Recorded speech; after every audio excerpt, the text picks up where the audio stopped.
to the streamings. Hello, everyone. Yep. Beautiful.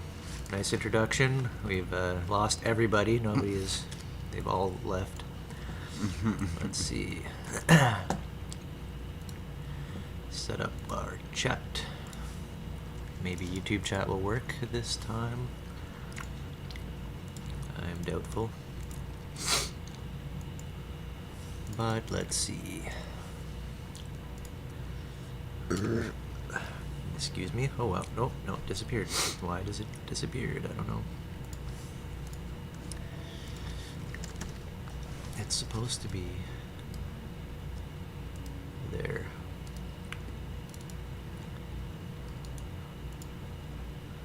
I think it's probably the CSS or something changed.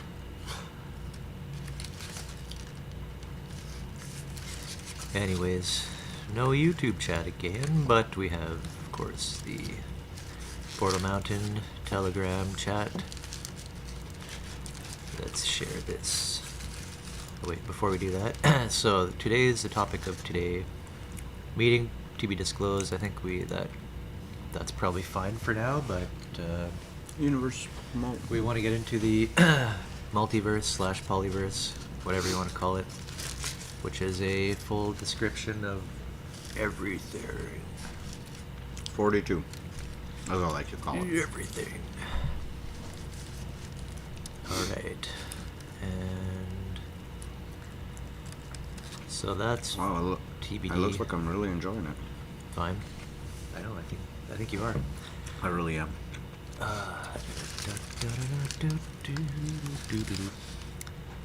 Yeah, that's fine. So just copy that into Telegram.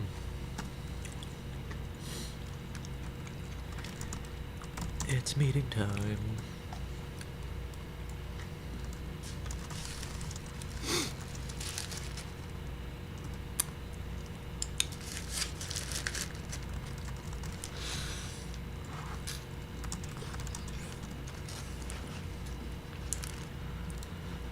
Just being a good host, welcoming everybody.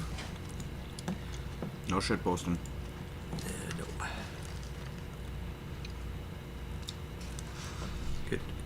Good. I've noticed we don't actually get as much drama in our channel. Why would we? No, I'm not surprised. I'm just noticing. Yep. Tight shift, y'all. So here we are, continuing on our development meeting series, which we've been running for I think 2 months now, almost, something like that. Maybe even more. We're on because we're on a bi-weekly schedule right now, so we're only doing it twice a month, every other Sunday, and we are Quite a few meetings in, yeah. we are sprinting towards certain objectives, which are not hard-coded or anything like that, but one of them is the deck model schema. So this is our product, one of our products. We're trying to fill in kind of so many surrounding details that finally allow you to describe the actual products themselves. So we've been going through a lot of stuff and learning as we go along. This is not like we are the knowers of everything. Usually half the time we are just developing the ideas as we talk through them, and this is kind of our opportunity to do that, to have time and space together to go over the weeks or the couple weeks, any thoughts that have come up or further directions.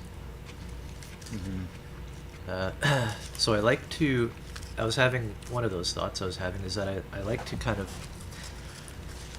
try to bring as much context as possible into these meetings, especially right up front, to try and give some kind of an idea of what we're doing, the context, where we've been, where we're going, those kind of things. So I'm going to try and inject as much of that as I can, because I know that immediately we're going to dive into some topic, and it's going to be seemingly unrelated to anything, flying off the handle kind of stuff. All right, need some floss there. Got it. Got it. Big ass fat chunk. So we very often we tend to go into like a very secluded kind of, or I don't know what you would call it, just very specific directions, and it may seem disconnected. So I like to try to bring those threads back to kind of the main rope, or the main trunk of the tree, or whatever you want to say. So this has been a years-long process for us. Right now we're in a kind of sprinting sort of phase where it seems like so many things have come into view for us with our work that we could actually start translating these into solid products, and then sort of with a kind of entrepreneur enterprise type mindset actually start implementing systems out in the world and kind of gathering people together utilizing certain products that we're developing. Yeah, so it's been a long time coming. Mm-hmm. And we were very close, and it always feels like we're very close though. Like it. Yeah. This It's is an exponential growth, so yeah. every time you zoom in, it's like another. So this reminds me, like, if you look at like a chart of something, like a recent topic is Bitcoin. If you look at the chart, at any one point, it seems like it's already like right now way so high and all that. But if you look a couple years back, what looks way so high and extreme is actually just a little bump, and the chart kind of just goes up in little bumps, and you see the latest one seems extreme, right? The scale is exponential, yeah. Yeah, this is that feeling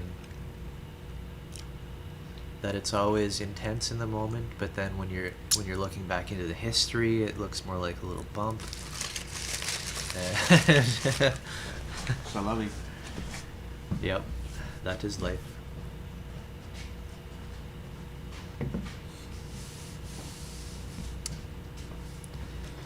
That was absolutely delicious. Heck yeah. I am glad that I made you all watch this. Let me enjoy that beautiful burrito. Well, we're just covering the intro here anyways, getting into the swing of things, which is good. Yep. A bit of a food sweats.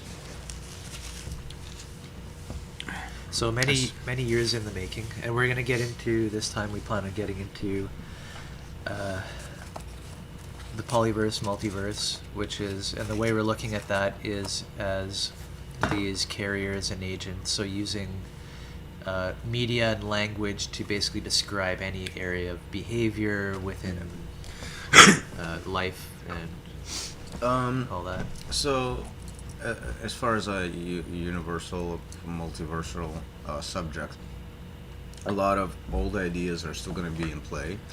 Particularly, the idea of entropy is a fundamental one, and order and chaos being another one that's at play. Yeah. Some of the tangents that I'd want to get into is the idea of life being sitting in the middle of what do you call it? An energy gradient, where in an open system is where you have a source of energy dissipating into heat bath, essentially, a bath. Right, like the sun on the earth. Mm-hmm. Yep. Sun on the earth is an example, but it's a general idea, and it has to do with thermodynamical systems, or thermodynamic, whatever. Don't use these words a whole lot, but the principle is simple, in that you have a low state of entropy moving over time, increasing into a high state of entropy, and so these kinds of concepts we're going to make use of in an effort to describe what the aspects of what we're trying to present are. So, Uh-huh. just a bunch of ideas to keep in mind while we're talking. Yep, and that can seem kind of far and away sometimes. But one thing I find interesting is that um, in our research, it seems that everything manages to fit, and I think that this should be kind of a way of qualifying your work, or being able to see that you're on some kind of right track or a good track, is that at least within the system you're describing, things are coherent with each other within itself, Yeah, right? it's And com- we've expanded this out so far, and yet it still is it. You're able to extend things from one domain into another, and it kind of all fits, right? Yeah. It's logical. It's not logical as much as it is what we tend to call isomorphic. We have correspondences between symbolic representations and other formulations of experiences. Um, so that's kind of what we tend to pivot on. Coherence. Right. So logic is a strange subject in this case because you can't always jump from representation to actuality and then say, oh, there is like there's some logical connection there, where that connection could be entirely emergent, basically. Yeah, I think this is probably related to like uh, um, inductive reasoning, in contrast with So what's the other one? Deductive. deductive, and yeah, Yeah. maybe I haven't looked at it that So way. deductive being more, as from what I remember, this could be reversed, but deductive being more the logical way of putting things together and saying, okay, then this must be that, and inductive being a more looking at the whole picture and like finding what the pieces should be based on the whole. It's kind of like more intuitive. Yeah, and the example I want to use in terms of why this is the kind of pattern we're following is one from biology and evolution, and specifically, convergent evolution, where you have just a second. Trying to be a good citizen. Yeah. Where you have disconnected branches of evolving species filling in into niches, and on the higher levels they converge on similar body plans. So good examples being fish, dolphins, and there was an extinct reptile species that converge onto that shape as well. There's another one where you have amphibians, crocodilians, and the species that evolve into whales filling in the niche of Yeah. not stalker, those predators that ambush predators in swamps, all developing the same body plans, snouts and limbs to correspond to the lifestyle, and eventually looking very, very similar in shape, Which despite is the fact interesting. being mammals, being reptiles, and being amphibians, completely different lineages of species, all converging into the same shape. So you get the same convergence on. And then you have the crab, which has evolved in 3 separate Yeah. cases out of completely different. Yeah, this is a case in crustaceans where Yeah. they keep on refilling the same niches.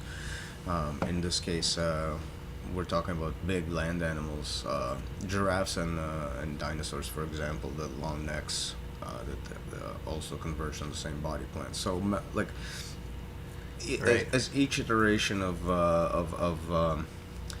successful sort of animals spread, they tend to converge on the same body plans, and so the Earth seems more familiar over these eons than it otherwise would have been. And so from our carrier definition, what is the niche again? Like a A convergence? niche is a convergence of carriers. So when you have carrier A, And B, C, D do we extend that converge, into this? converge into a spot, the agencies that develop within it tend to converge onto the same activities, despite potentially being from different sources. Right? Because you're having specific media interacting or whatever. Right, and so to interact between those carriers, Yeah. only specific things would work. Yeah. But not necessarily their origin. And so, Their like, origin does not have to be the same. so this idea of having an organism, a pile of organs or whatever, say crawling along the bottom of the sea, Mm-hmm. and needing to take inputs and all that, and having enemies and shit attack, it makes sense that you're gonna have a shell Yeah. around this. Yeah, exactly. Speaking of shells, another interesting example. This animal did not quite make it all the way, but it was a mammal that began to converge on the same body plan as turtles, where its both upper and lower ribs began to fuse, Uh-huh. and the animal itself started to had morphological similarities to precursors to turtles. So things like that are interesting in this development. Yeah, it makes sense. And this also, to me, highlights why you would want to have something like a system of guilds where, and you want to be able to break apart every activity into its composing carriers. So whenever you have a similar set of carriers in a completely different behavior, Mm-hmm. that kind of niche should be able to transition over from one to another. There should be communications about the protocols of what to do there. I'm not sure what you mean by that, but Well, like, sounds correct. I don't know, a race car driver and a delivery driver. They both have a lot to do with driving cars, right? Yeah. So you're gonna have protocols based around that, but the function is completely different. Like what's happening. Right, right. So you'll have a convergence on some aspects of it. For instance, the cars will tend to converge in shape. Right. And so, and you're doing a lot of the same behaviors. So we want this decomposability to the Yeah. behavior in the environment. Yeah, and that allows us to say things like it's not the species that matters in that it's actually the niche that guides the kind of species that can exist, the kind of activity that can exist there, and whatever species can fulfill that activity will get into. And species is another word we're sort of introducing now, which is like the cusp of a stack. The tip of a stack, sort of, we would say. And Significant. Yeah, and the defining aspect of one species versus another is the exact structure of the stack and the agencies that go in there. One species is mirror reflection of itself, another species mirror reflection of itself, but somewhere within their internals they will have similarities in protocols and whatnot. Yeah. And so that's what allows Exactly. the interactions and the resonances that arise on the other level layers between, And like so between many them. so many animals and insects and like so much life needs to have an appendage to manipulate the environment, right? You just Mhm. it happens everywhere. Mm-hmm. And so some of this discussion is actually to guide us into a specific direction, in that when you go up the layers, it seems, of complexity within these stacks, that there are less and less things that are able to exist in those spaces, and therefore the things that can exist in those spaces tend to look self-similar. Right? So for something to exist in that space, it has to fulfill a whole bunch of probabilities to begin with, which is really, really tough to accumulate to get to that point. And so because of the quote unquote scarcity of these potentialities, um, the successful species that make it have to fulfill those roles. Yeah.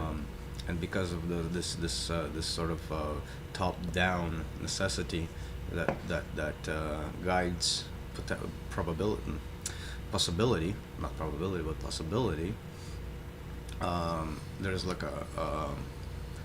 you could almost say an anthropic principle sort of push back from the universe, if you will, to say, okay, out of all these possibilities, these are all the only things that I can work on this layer with these tools that we have available. So therefore, only these things that can fulfill these criteria are capable of surviving on this plane. And so, as species grow complex and complex and complex, they actually converge into these possibility pockets, of, if you will. Right. In This makes me think complexity. about one potentially strange topic about like um, extraterrestrial intelligence. Mm-hmm. And to me, thinking that that intelligence is probably going to be something capable of navigating a polyverse and seeing objects through time and, you know, in our 3D space, right? And it's become so complex that it could maybe think about itself doing that, right? Like the kind of stuff that we tend to do, right? Sure. To me, personally, this actually indicates that if we were to actually meet any kind of alien life, that it would be more familiar than not. That's what it tells me. Potentially, yeah. That's an interesting thought. That alien life would actually, due to the struggle against these niches, and those niches being the result of complexity itself, and the, again, quote unquote, scarcity of possibility as you go up layers, right? Like the more complicated things are, the less easy it is to keep something together that's going to work with that complexity, right? It's easier to fall apart. Entropy. Yeah.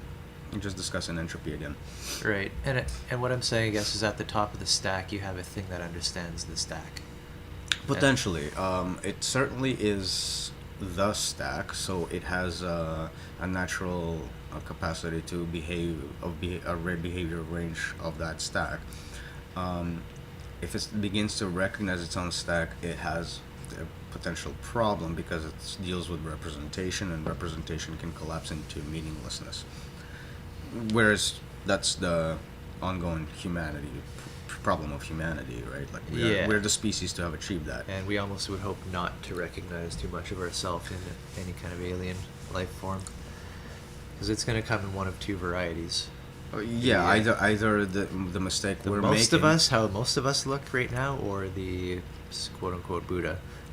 Yeah, which means we are potentially its worst enemy. As we know, we tend to eradicate peaceful societies. Yeah, and vice versa. So. All right. Yeah. So we got a stack of carriers, and where are we trying to put this? Are we trying to describe the polyverse today? Is that our Yeah, to describe the polyverse, the need for perspective and how that affects what you see, like what the observer problem is, basically in this context. Also, the notion of all of this arising because it sits in the middle of an open system where low entropy is dissipating into a high entropy space. So we have a spike of order, essentially, which is degrading. Right. And this degradation into disorder, within it has swirls of mini spikes of order.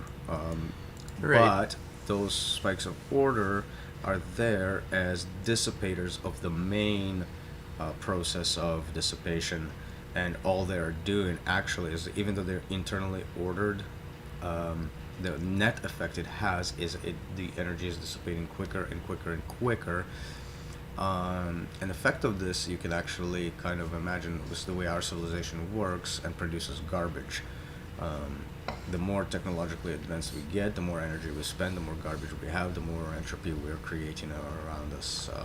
And Yeah. so this is the kind of process I'm describing. If you think about how quickly we've discovered and used up our oil resources. Yeah, so our civilization jumped up in its order stack, so to speak, but the surrounding environment got quickly destroyed at the same time. So that's the relationship we're discussing. There's within the Yeah. dissipation of disorder. Sorry, within the dissipation of order into disorder, there are spikes of mini orders arising everywhere within that process to increase that process or make it more efficient, rather. And replication is actually the pinnacle of dissipation. That activity Yeah. done within the stack, when it self-replicates, it actually exerts the most amount of energy into its environment than any other process there is. And so replication becomes the main mechanism of this. Well, you're doubling or whatever the. Not only that, you're doubling that, but but the intake of energy it takes to build yourself up, and then split yourself up together. All of that. Yeah. All of that processing. That's like again build up and dissipation into the environment. So now you split into two, creating more disorder in the context of the greater environment, and yet more order within the context of the social environment. And the two relationships again increase and decrease go at the same time. So every layer that builds up like this is doing well. This is actually dissipating at the same time in a different perspective. Yeah, so it's an interesting way of looking at life and how things kind of stack up in complexity. But in that stacking, we're always seem to be seeing a dramatic increase in usage of energy, in waste of energy, and heat dissipation. But this brings up also, it's an interesting like top down kind of big picture view of like what is there's a sun and a planet, and the sun is putting energy into the planet. It's been doing for a long time. It's created these complex carbons into the trees and all that, which has become oil. And there's all kinds of processes that went on to put like different Trees became nuclear coal, actually. nuclear capable elements into the atmosphere, into the crust. Oil is microorganisms and sediments. Yeah, exactly. So just clarifying. so it's been something absorbed that heat energy from the sun or whatever, and then Yeah, put it's it like into a a store. Yeah, the idea of storing it like a battery is coming into play. Like it's part of this complexity play. All of a sudden, you have these artifacts of this energy that's been dissipated, but now it's like in limbo, right? And So- only waiting for something like us to exploit it at the end, and then they release it all at once at the same time. And This is kind of like an origin story, you could say, Another which is one. the part where I find it kind of interesting, is that you got a planet sitting there getting bathed with energy.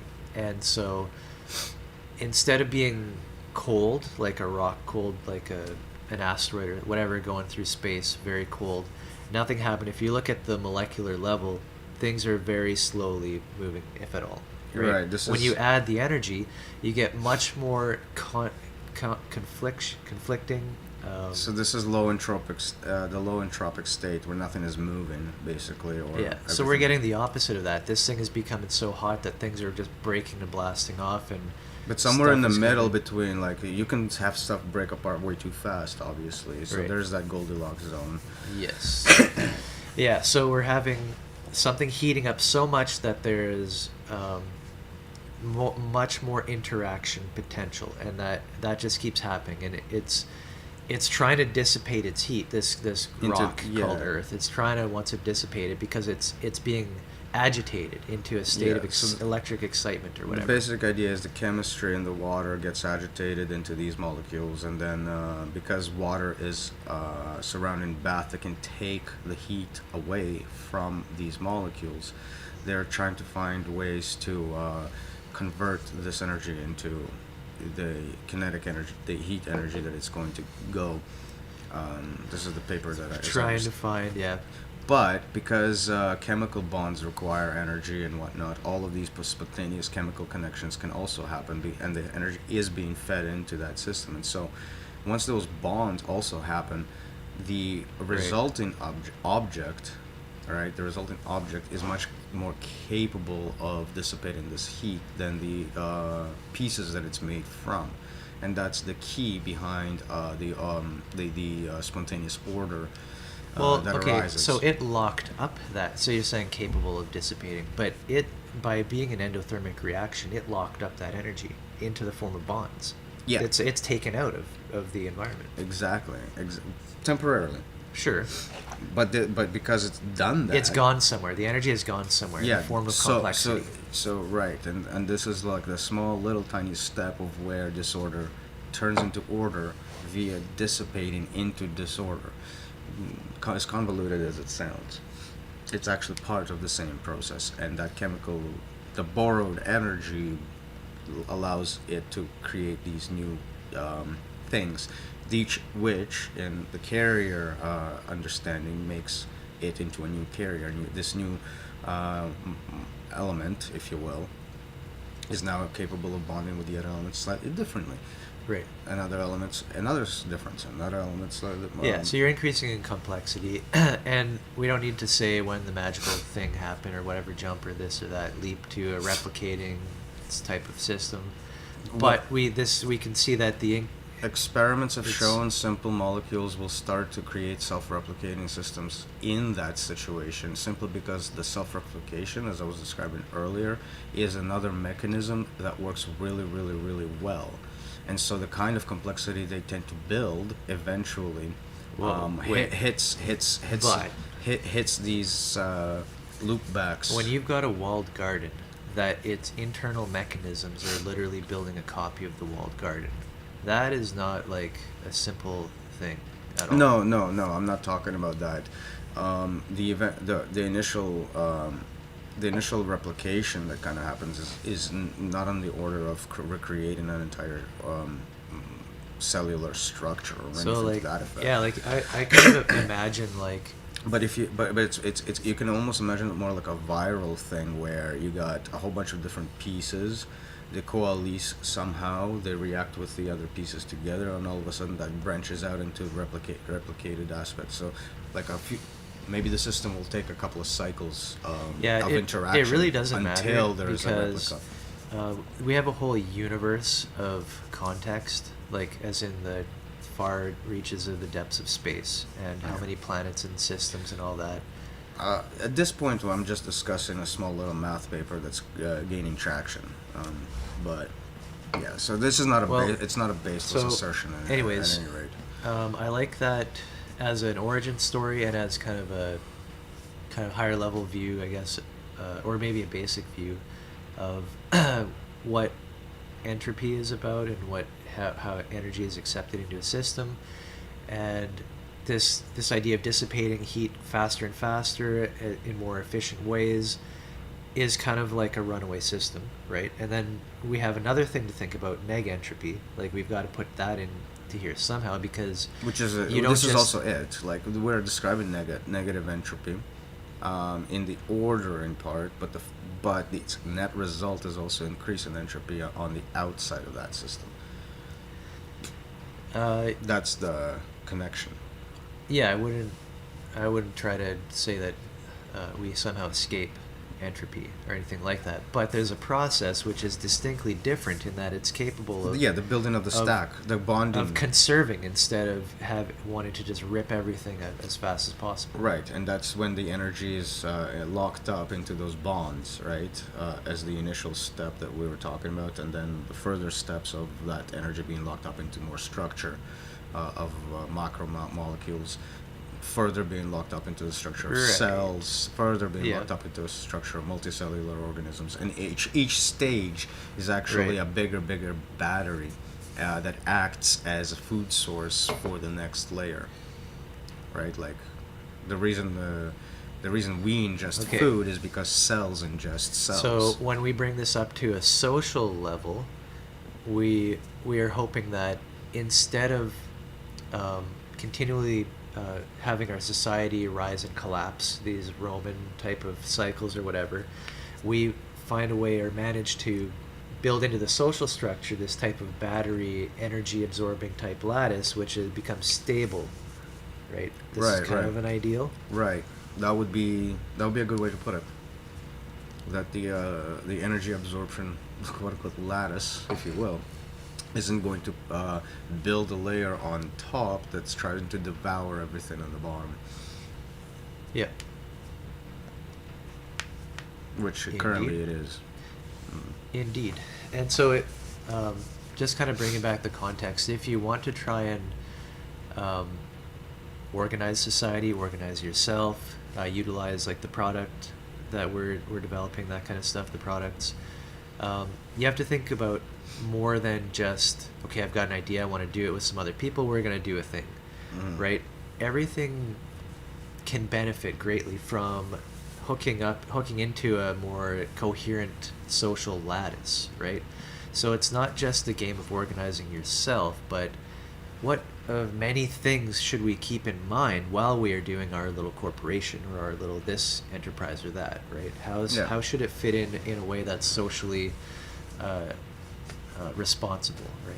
Yeah, I guess that's the marketing term for it. Yep. Break time? Sure. Okay. All right, we're going to hit a quick... regroup. Very quick break. Be right back.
Indeed, indeed. Which aspect would you like to discuss first? Yeah. And how much time do you have? Sorry, I am amused. It is amusing. So I just unmuted it. I didn't put the video back on yet, but so we're just talking about it's interesting how the complexity, I guess, has just spiraled out what started like 3 years ago as a, well, not even 3 years ago, more than 3 years ago. For me, what started as a mission of being able to organize people together more efficiently or better, communicate what you're doing. In other words, have education set up within a small group of people to know how you're doing something, right? And this is kind of like evolved into the idea of a system of guilds very early on. We'd kind of identified that parallel. That was parallel work done, I think, just by me at the time. We were interacting, and essentially what developed is one and the same thing. So Yeah. two angles of one coin. The Sides. work that we did seemed to be much more like it was driven from my end in what is a protocol? How do you describe a protocol exactly? Because I want to write down a thing that makes sense, that okay, as a heuristic, like if this is happening, then do that. But where does this fit into? How do you organize a bunch of groups of people, different guilds, different skills, maybe all coming together in the same context, but having different, and how do you communicate all of this? And the context being in flux, because as it does anything, the context itself shifts Everything to a new changes. situation. So we're just kind of joking, like, okay, tell me how to play this card game, right? And okay, well, so 10,000 years ago, when your ancestors were moving into walled cities. Yeah, that's the difficulty of trying to articulate any of this. It's that Because we've lost, in a sense, we've lost so much. We've uploaded into the system, into society, but lost a lot of our responsibility. Yeah. We've lost it in waves that we call plateaus. That's actually a good way to phrase it. The whole upload thing. That's actually a good point, because what we're effectively trying to do is download it back in, Right. so that it's not offloaded to some abstract piece of paper over there to think about, when only on the sort of autopilot sort of sense, where I need that information, I'll Google it and plug it into this piece of whatever it is Right. I'm not involved in, but my brain is occupied processing. So all of it's to remove that alienated that alienated aspect of it, actually, quite bluntly. To say no, this will never ever actually work that way, which is actually like why a lot of drama had happened. Because as well. this We is how insist this- enemies interact. True. That's why. So that's a trade. Yeah, it's a trade. It's a trade with the abstract sort of ideal, where you make up a set of arbitrary rules and somebody else downloads them, and this is your interaction, and it's completely faked in terms of feelings and Right. inner processes. So it becomes a social etiquette rather than Spectacle. actual Surface. it's superficial. Yeah. Rather than an actual internal feeling of empathy towards the other person, as we would prefer to move towards. Right. And this is not a reaction against that to say, oh no, we can't do it this way. Sure, that's normal between enemies to exchange money for a product, right? And that's the origin of the market. And there always will be self and other and that kind of stuff. So this is whenever anybody tries to dive into this kind of stuff, it's like a minefield. Yeah, Of like this kind of react against. So I don't like that, so I'm going to fix it by making it this way. Well, no, like even kids don't know how to interact. Well, maybe they genuinely, in some ways, do know how to interact more empathetically, but they do not often know the rules of their environment, of what's around them. You have to expect that people growing up are ignorant, Kids, right? And they grow into that membership so role. kids, this is from personal experience, what they will more often do is mimic. They may not understand the heuristics of what they're doing, but what they will do is they will try to mimic the adults without that understanding. Right. So for kids, they often will interact in ways that they will observe adults interact and therefore mean. Like they would take stuff from each other because they observe adults do that. Yeah. They don't do that simply because they have a sense of ownership.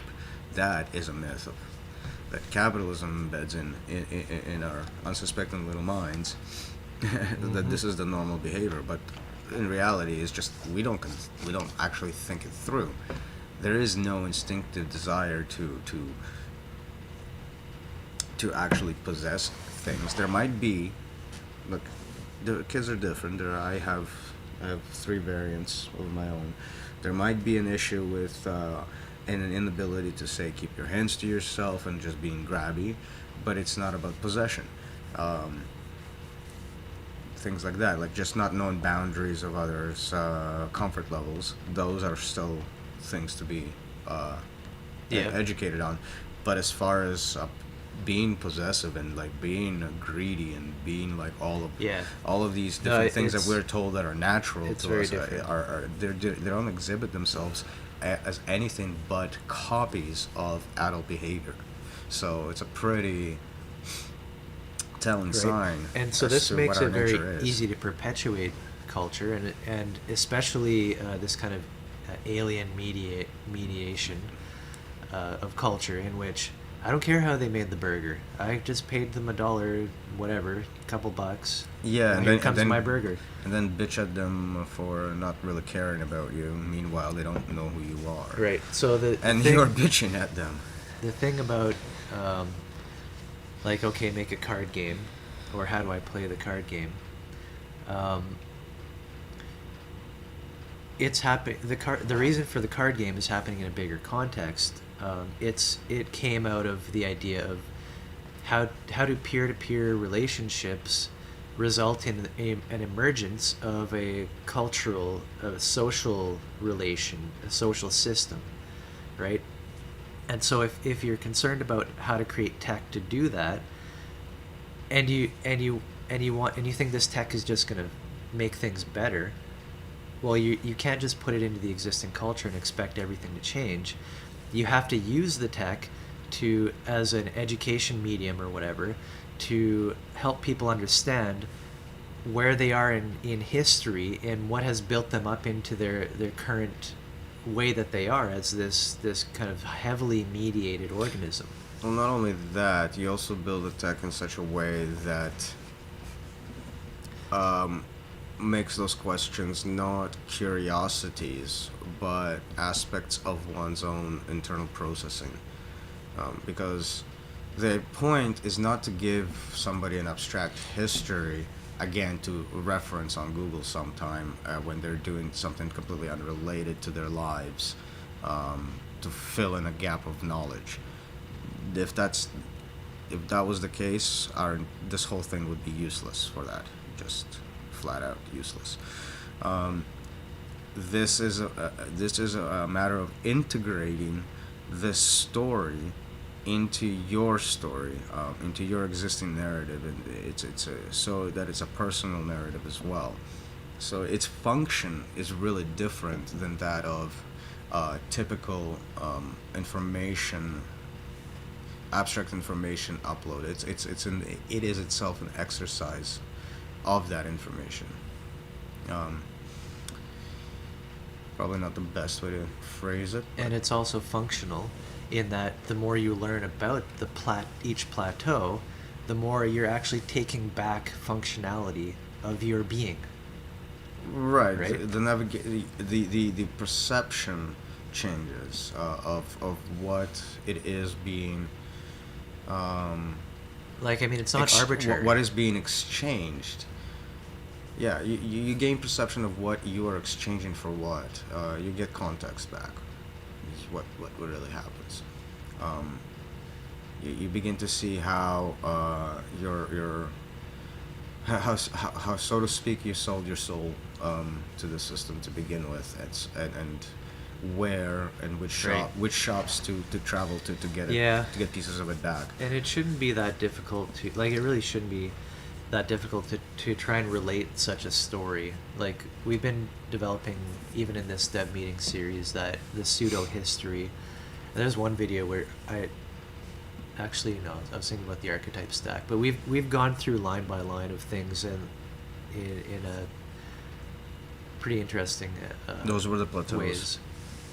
Did we go through them too? Yeah, that was So the plateaus last meeting. Nice.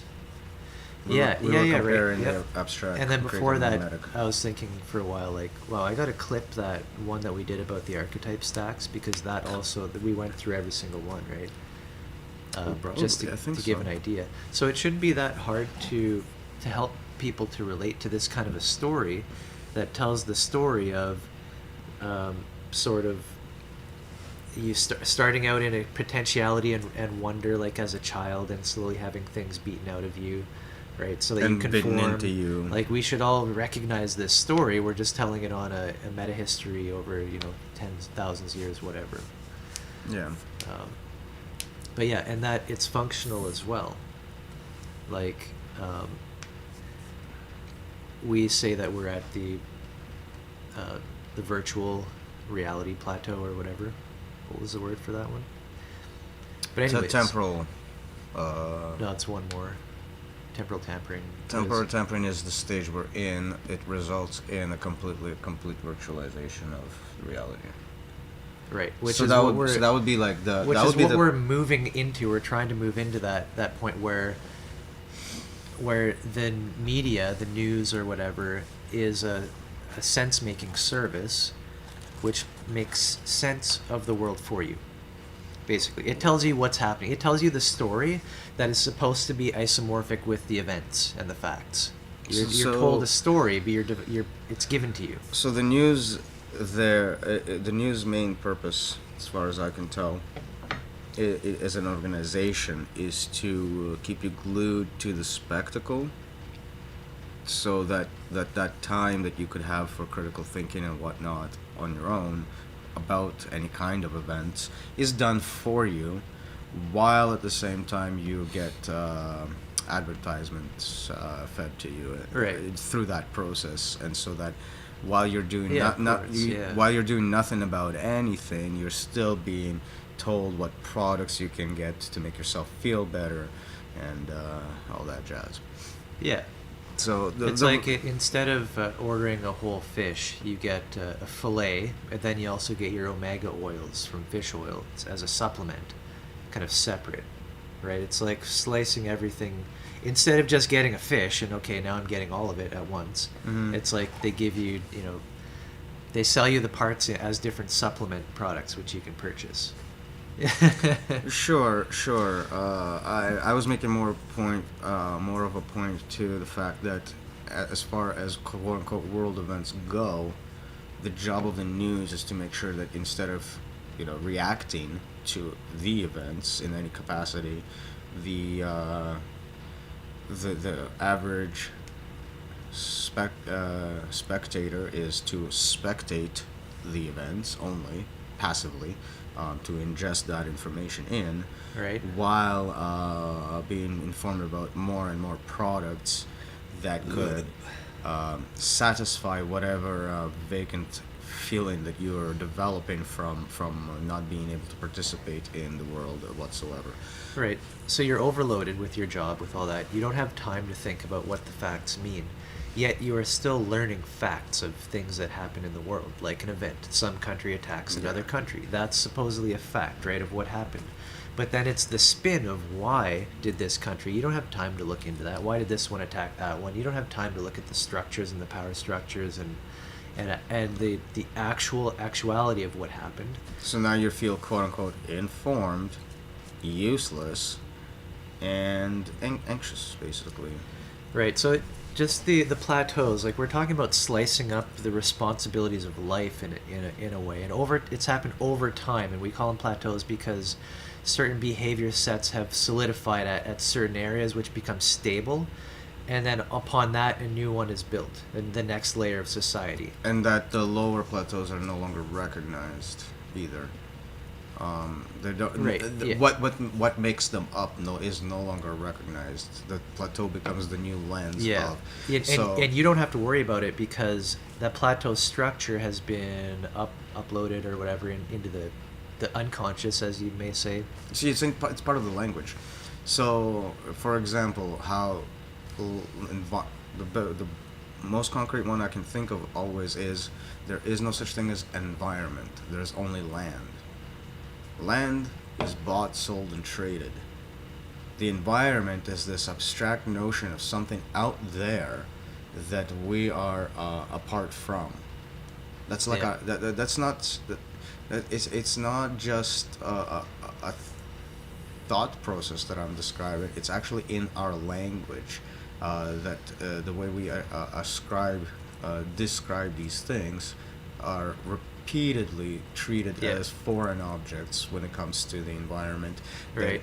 it's something that we need to work on, for example, as if it's a job. Just this attitude alone, To work on what? The environment? the environment, as How if to it's our fix job. it? Our job is to leave it alone, right? But we can't muster that thought. We need to do something for the environment, as if it's our job to fix it. As if, Fine.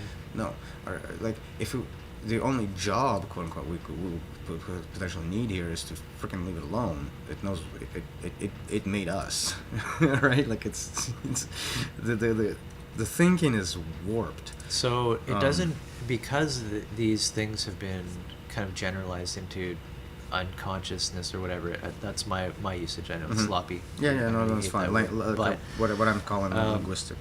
so we only need to think about things as land because, oh, you want property? Okay, look at pictures, whatever. Drive by it, maybe go for a hike through it if you're going to buy Yeah, it. it's like an or whatever. object. But it doesn't, And this land is not that land. How what? you do not know how to build a fence. You do not know how to hunt animals or even get rid of animals or pests or whatever. You do not know how to chop a tree down. You don't know how to clear land, how to level land. You don't know how to do anything of that. This has all been exported in or uploaded into the hive mind, right? There's professions now for this. That's why it becomes a plateau, because I don't care. Yeah, you pay. In this case, you just have money here, money here, Right. money And here. so it's society opaque. It's society has internalized what's necessary to make that into a transparent thing. It doesn't, we don't care about it anymore. yeah. Yeah. So that's the idea of a plateau, in its roughest form. Right. And so we've been through all of this and kind of going up the layers to the point where even when events happen and things in the world, an object appears, goes there, does this thing, like even within your own senses or you saw it on TV. These are facts of events. Who's going to tell you what those mean and what the actual story is? Like, oh, this happened to that because this And didn't like that or whatever. Only the certified individual may ascribe to you Right. the meaning of these events, and The news anchor or whoever, whatever. But right, yeah, so this is the idea, and this is the next plateau we're moving into, is that even that is provided, so what's left? There's no question left in life, period. All meaning of all things is told to you. You do your no, function in the see, system. see, there's questions left in life, but the people who ask them have become the people who are not participants in the system. Right. And so, from the perspective of the system, they are either quote Should unquote be the removed. anarchists. They should be removed. Quote unquote criminals. If you're in a capitalist society, it's the communists. If you're in a communist society, it's the capitalists. Right. If you're on the left, it's the right. If you're on the right, it's the left. And so on and so forth. It goes. Yeah. Yeah. So my approach with the card game has been to like probably, and I was thinking top down, take back the responsibility of telling stories and interpreting stories. Like this is kind of like one of the top things. And go back down through the stacks, through what we've kind of lost, like looking at kind of what we've broken down. Which is this story, really? Like the recognition of this story, because Right. ironically, the awareness that this story provides, it provides the context, and from that context, you can begin to Right. see where the little hints of unwinding these grips that you personally experience in life can be done. It doesn't necessarily mean you are all of a sudden Superman and you can do whatever the hell you want, and fuck the system. No, that's just a small part of just not recognizing, oh, where the work needs to be done. Yeah. And that's in itself is a huge process after the fact. Right, and even to try and help somebody understand, why would they care about, quote unquote, the great work? Let's just assume our work is a part of what could be called that. Why would anybody even care? You kind of want to be able to tell a story of what's your position in time. You want to tell it to others, and what are we doing about it? Well, right? the As great kind of a big work as a picture. metaphor can be applied to be to be talking about. Well, this is what life does. So why would you? Because if to me, it's just being like I'm already part of the pattern to begin with. Like that's my perspective. I don't need like an abstract explanation as to why being part of this Right? and participating in it in a proper way is a good idea. But you got to be able to It's because of what justify. But but what's the point of spending so much time on justifying existence when Yeah. you can just exist? Right. Yeah. We really It's don't need like- to justify anything that would do. It's it's a pretty strange. But we can. We can introduce. We can show. Any questions can be kind of. We have a framework now, which is very robust, for explaining our position in time and Yeah, what we're I doing. feel like this is a personal take, but I feel like things of justification nature tend to be relegated into gaming. If you want to play a game of justify this, sure. Like that's a fun way to use your mind as a brain, Right. like as a brain exercise or whatever. But ultimately, justifying existence is a useless endeavor, because existence is something that happens rather than something that you do anything about. Right. And I don't think you very often get to the point of like an empathetic approach or stance to somebody else through the kind of logic, rational justification. Like, oh, I'm talking to you right now and trying to Well, teach you you- this because of this is our history and time. Well, you can't because you'll end up steamrolling through their experience. Right. And once you steamroll through an experience, you basically don't have any leg to stand on with regards to talking to them about them. Because what you're talking about is a caricature of what you've invented. Yeah, and so we learned this lesson, like a couple years ago, pretty good, with the intersecting of narratives. So, and this comes up all the time in group chats and everything. Like, it's not too surprising. There's enough charlatans out there too. It's hard.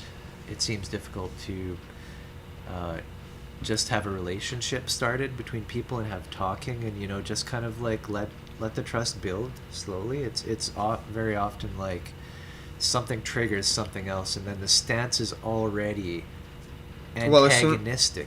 As soon as the justify yourself is automatically antagonistic. What? Because I'm not justified. I can't just say things. It's I can't hold it a view. betrays a lack of trust What's your view on immediately. Yeah.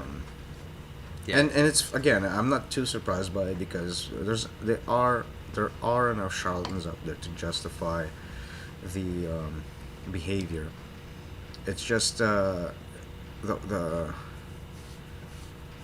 difficulty is when this behavior is automatic. It becomes difficult to actually approach people if your mannerism is slightly different. Basically, that's what it comes down to. Actually, if you stop parroting the expected Yep. sound bites, That's what it results in. Just expectations of sound Right. bites. As soon as those are gone, Yeah. or they're slightly different, somebody else comes in and they are, if not outright vilified, it's a pretty strange trek to just sort of dismantle this thought, that thought, the other thought. Like, it always keeps happening. Are you this? No. Are you this? No. Are you this? No. Are you Yeah. this? No. Are you this? No. And then instead of like, well, what are you? Instead of actually asking, like, well, how do you define all this?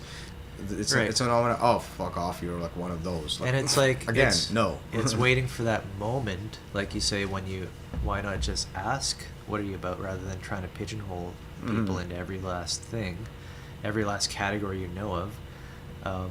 That's if it's a genuine like offer, then that's where the beginning of a relationship and trust happens, where Right. someone is open to another, like what, to share your experience. Where are you at? What's your narrative? What's your story? Why are you here?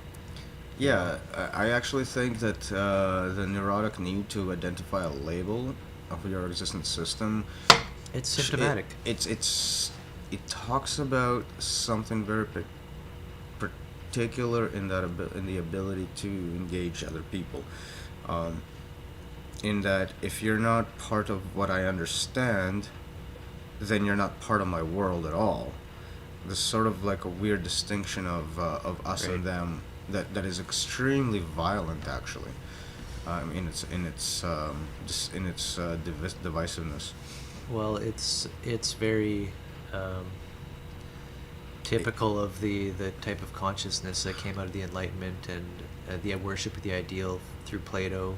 Which you can see how it itself is basically has these variations of racism, sexism, and any isms you can think of that divide society right now. Like, that's the core thinking behind this, the core instinct behind it, of like, if you're not part of what I understand. And here's my problem Right. with that. I'll immediately say what my problem with that is. Any one person, myself included, understands fuck all in the grand scheme of things to be able to say that about anybody else. Right. Not only Like- that, nobody actually fits into any of these categories, so it's a giant illusion. It's a way that the mind likes to navigate, and it's fine to a certain extent. It's You fine have to escape from teeth. You have to always, when you're utilizing this type of an approach, always be hoping to be proven wrong. Right? Don't assume that your categorical analysis of somebody is correct. You can kind of poke and push and prod in that direction, always waiting to be proven wrong by that person. And this is the feedback method, right? Yeah. Whatever you're projecting out onto somebody, like that And- happens. It happens. That's how we negotiate and have a relationship. But just be waiting to be proven wrong and be open to that, and kind of have a mystery and wonder approach, right? Like the animistic. Well, yeah, like, I mean, to just assume somebody is a vacant robot of only capable of this and that response, it's to dismiss an entire lifetime. So, I mean, if that's the kind of attitude that somebody wants to hold Right. towards That's sad. others, then sure. It is sad. Sure, but then I don't know why they'd be listening to us in the first place. Right? just as a matter of fact, we're pretty much not for it. It's kind of tough on the other side too, like to when I see it, or when we see it, when you see it, we have experiences of trying to learn how to deal with that, and how do you kind of defend yourself in a way that doesn't just kick shit up, but you're being run over. Like, I've had a long history in SOTS and all this kind of stuff. There was the drama, the crucified conservative drama, right? Like, Are you a conservative, Brian? you're being completely just run over. Just give me a second. And that's it's not the way that that communication should happen.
unmute.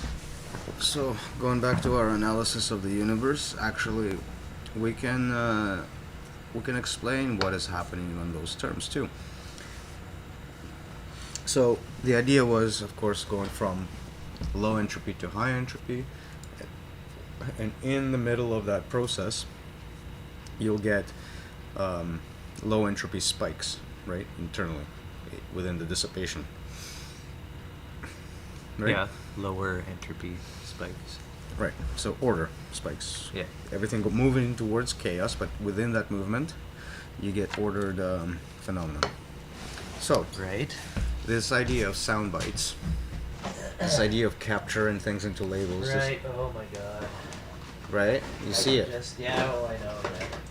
So it's part of that. It's a way of interacting with somewhat conventions, sound bites being a convention, and shortcutting. Yeah. Shortcutting thought. And dissipating it faster Okay, I'm and faster. seeing this sign, that means this. The soundbite has a translated meaning that the identity of who initiated that soundbite must be this identity. Yeah. So you're seeing the picture I'm painting. Mm.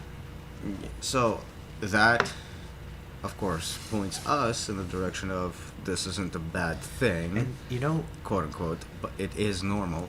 The issue being, of course, is like the kicks and the balls that it gives people. the thing that's most uncomfortable, which is like a kick in the balls, is the unknown. And that is perhaps maybe why nobody really wants to know your views, because maybe they're complicated and scary. Oh no! But in my defense, sure, that could be the case. But in my defense, for anybody that has thus far listened to these ideas, didn't end up being worse off than they started, and arguably some are better. Yeah, there's this whole. It's interesting on two different sides of a story. You could almost see like a propaganda like effect. But it can feel really alienating too, and I know that a number of people have spoken to me about that, where they just can't stand it. It rips them up inside to see, like me for example, get torn up in the SOTS chat or whatever, just because they know that what's being thrown at me is like has nothing to do with me, right? That is not me. That they know in other contexts when we've had, when a relationship actually happens, right? And Well, gee, why do you think I have a different opinion of you? Because I know who you are. Like, right. So that's what's driving that. It's tough to see that, and I know, like, I kind of ham up the drama, like in my learning processes. I've gone on many offensive dramas, as I call them. And it causes that, it lifts that up and out, and you just see the like demons rising, and like these soundbite warriors just coming to put you into a box and get rid of you or whatever, just deal with you, get out. It's like a aversion reaction to something that's different. Yeah. And most often, I find that reaction tends to be for the prediction that reaction is going to happen. So no matter how many times I've said, okay, when this is gonna get mentioned, shit's gonna hit the fan. Shit hits the fan. I mentioned that. I just said it that. was going to, and no. And all that does is get other people more pissed weren't off. Paying attention. There were no extra processes to take care of context, or whatever. It's something that I find amusing. I don't do it on purpose, but I do find it quite amusing when it happens. So I categorize this and any knowledge gained about this type of interaction under the Drama Guild, and there are many protocols already. It's quite robust at this point. Yeah. So as like we were saying, we were talking about before, which I'd like to mention, I've kind of identified a difference between offensive and defensive dramas. Yeah. So an offensive drama would be like coming into a group of people and just noticing, like, you pick up the sound bites. Okay, these are all people who are going to be triggered by this topic. Mm-hmm. Here comes the topic. So in other words, trolling. Who But- will sink and who will swim? Okay, but that's playful. It can be. It can be very. It depends on it who can you- be many things. Some people don't know how to play games. Right, and that would be more fun if people could. So, but even that is that's a factor in the trigger. Okay, I know when they get triggered, they will not become untriggered. This offensive drama is a one-way street until it actually resolves, which may or may not happen in the individuals. Yeah. Right. That just they may hold on to that forever, that they hate you, that you dropped the trigger bomb or whatever. So another type of drama is the defensive drama, which is where you come into a space and you are the one being attacked and categorized as having put out certain sound bites or something, whatever it is, and you are defending your space. So it's a defensive drama. And instead of allowing the attacks to come and the say like passive aggression and people either don't talk to you or ignore you, People because or people and you know why. try to sideline you and call you indirectly an autist. all kinds of things, yeah, right? So, and you identify that, and normally people are most people maybe are I mean, kind nothing against autism, are- but I don't have a diagnosis. are conflict avoidant, right? So most people don't want to get into a fight. And so if you feel that shit coming down at you in a group setting, you don't really want to bring it up. You're just kind of like, okay, I'll shrink into this corner. Yeah. And then just let the conversation go, right? Fuck Yeah. that. No, nobody should be subjected And this is to the that. defensive drama. So this is where, in my opinion, what I've found is that you are 100% justified to defend yourself, defend the space, even if you're a newcomer. Because ultimately, many people are going to appreciate that Potentially. that this space should doesn't have to be run like an animal den, or like this tribalistic type And of even that- in-group, the pecking order, and all this bullshit. Even then, tribalistic is the wrong word, because in a tribe, people actually don't do that shit to each other. How do we say then? I'm talking about the pecking order. Pecking order is a symptom of civilization, not tribe. It's not of tribal society.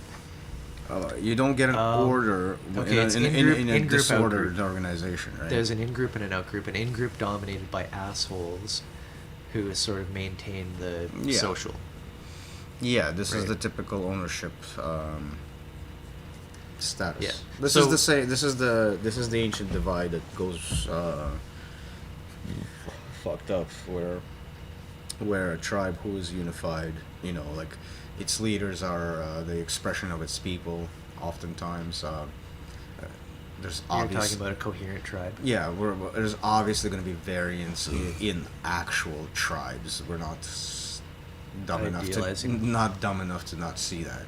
The point being made is that their pecking order doesn't tend to depend on material possessions of any kind or genetic, who you should shot DNA at what point.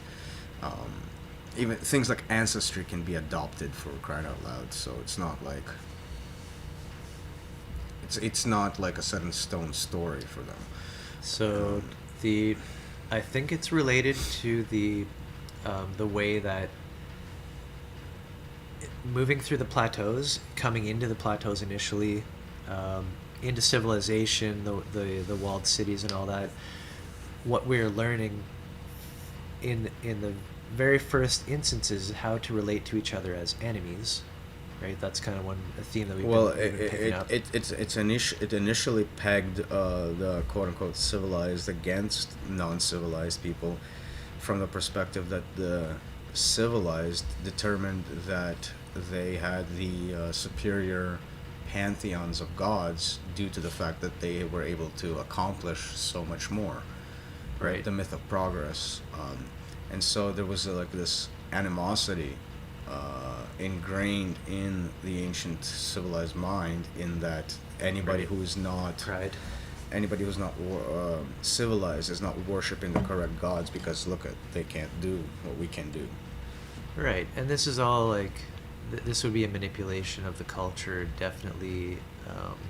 It's not even. Assisted It's not by- even. It's not even a. It's not even a direct manipulation. This is an attitude adopted. No, I mean, but it would be. It would be Well, encouraged. sure, It would be sure. encouraged. Like if you're just a grunt within that civilization, right? If you're just like nobody, essentially, you're still fed the kind of view that this, despite the fact that you might be like Yeah. one of the poorest You're homeless superior. people there, like why would you even think about it? At that point in time, you had a choice of potentially leaving to a tribal society over there and living like off the land, versus sitting in poverty and begging and all of that kind of stuff that that civilization brought into itself right off the bat, right? And people would literally mentally be chained to this lifestyle to the point of where they would sit and beg rather than having all that wilderness outside available to them to. I mean, I'm not. I'm Right. sure That's it's not as. interesting. I'm sure it's not as clear cut as that. Like, I mean, I'm obviously oversimplifying everything here. There's for um, one is exit can be difficult. Right. Like, Obviously. like, and lo and behold, civilization in the beginning of its journey also had a problem with deserters, which it had to curb. No doubt. For its labor force's needs. To go back to the life. Hmm. So enslavement was retaliatory framework for that as well. So I've been kind of eyeing this comment for a while. I don't know if or when we'll get to it. Wonder the difference between media machine and market machine. Have we brought up media machine? No, I don't know what I would call a media machine. Oh, he's talking because we were talking about like the News. the news and all that. Oh, okay. They're not a different machine. Yeah, yeah. It was, They wouldn't be. gonna say- The news machine would be part of So- its marketing arm. sense making is being marketed. That's what it is. So the market machine has a branch for marketing, out of which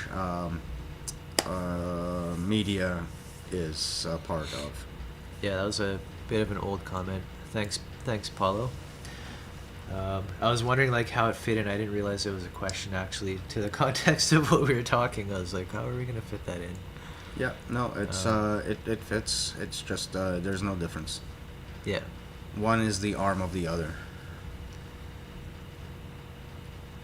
Let's call it the good news branch. It's literal. It's kind of like it's No. it's in the place of the official messenger from the king. Sort of. That's Okay. that's Yeah, I the see where you're going with that's that. the institution that It's not that a true gospel though. No. It's another institution. It's taking a spot from another institution due to secularization, right? Like the Enlightenment movement and all of that stuff. Replace the church with a bunch of substitutes. One of them being the legal system, one of them being the news system, one of them being the economic system. All of these are the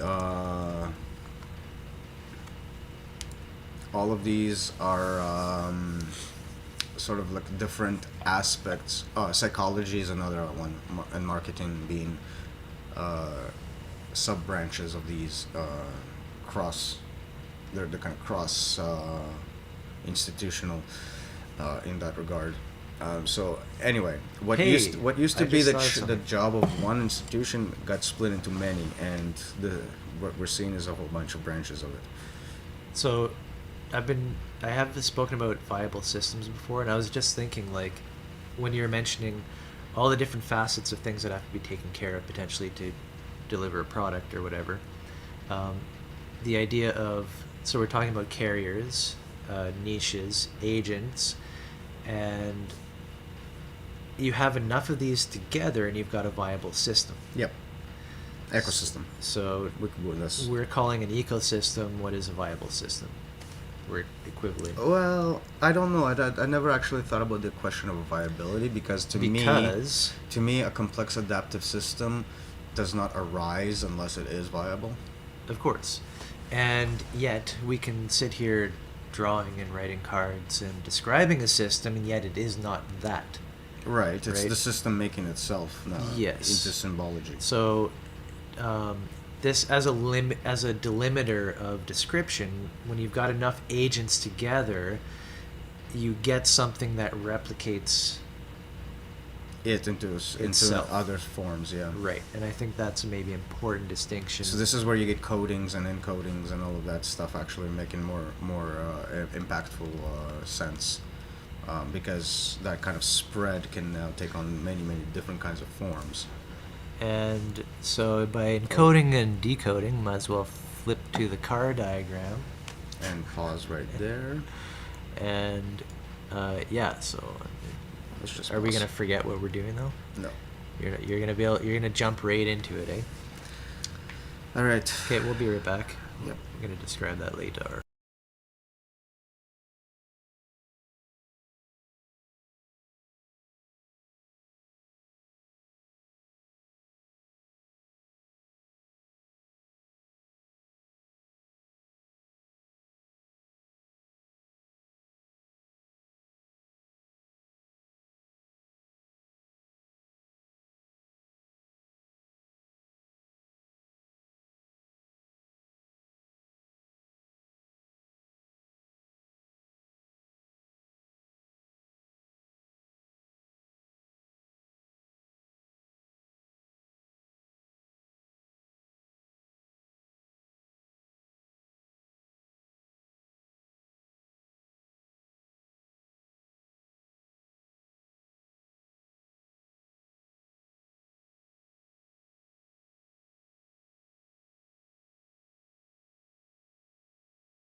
Yeah.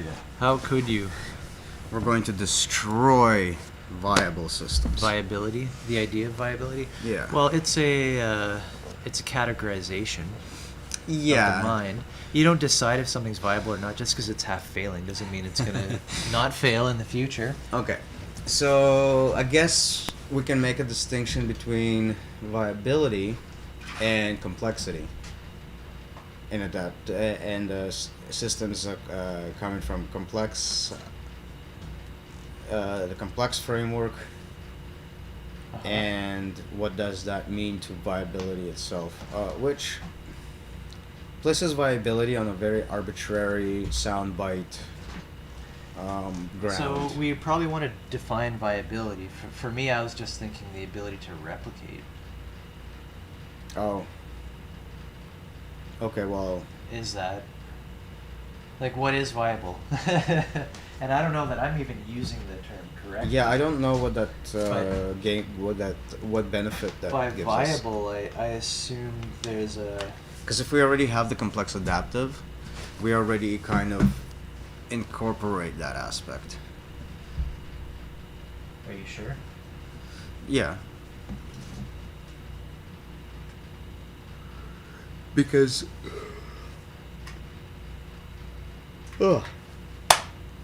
you will place the replication part as part of the complexity.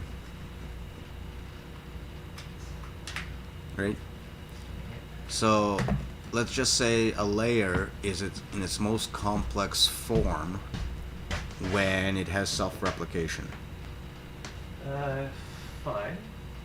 Okay. Yeah, the only reason I said viable system was just because I guess I'm.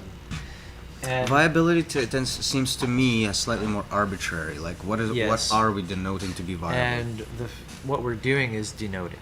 That's kind of is the. All we want to do is tie a rope around something, so that it ends somewhere. So if we're describing the Zettelkasten game or the deck protocol or this card game, we want it to end somewhere. We don't want Right. Okay.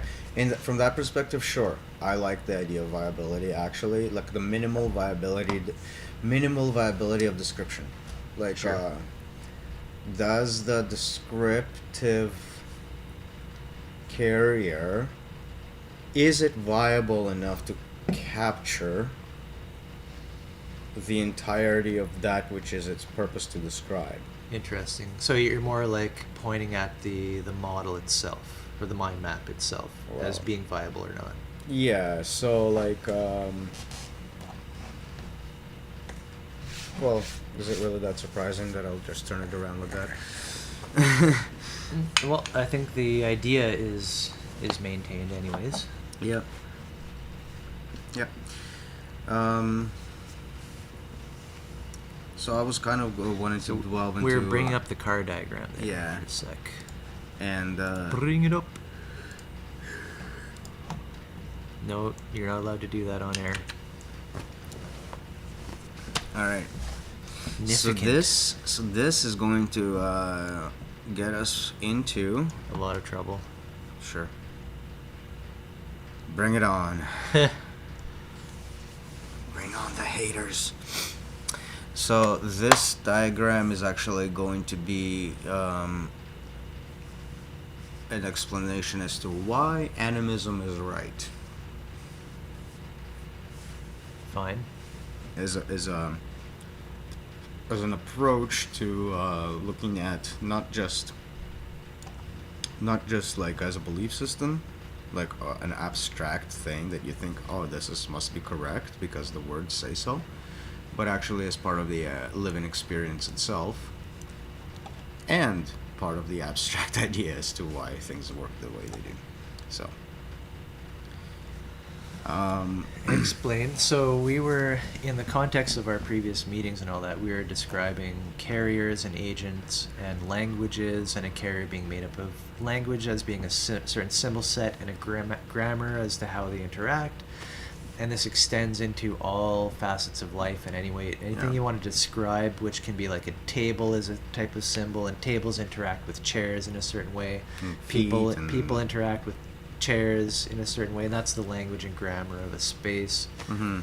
Right? And so we're having communication between agents who are managing different carriers, so different languages being spoken in different ways. Roughly speaking, an agent is what sits between two different carriers, taking in signals from a carrier, which result in signals in another carrier based on some kind of rules that are private to the agent, which we call protocols. Right. So the agent tends to know how to manipulate a specific environment. Yeah, so it would recognize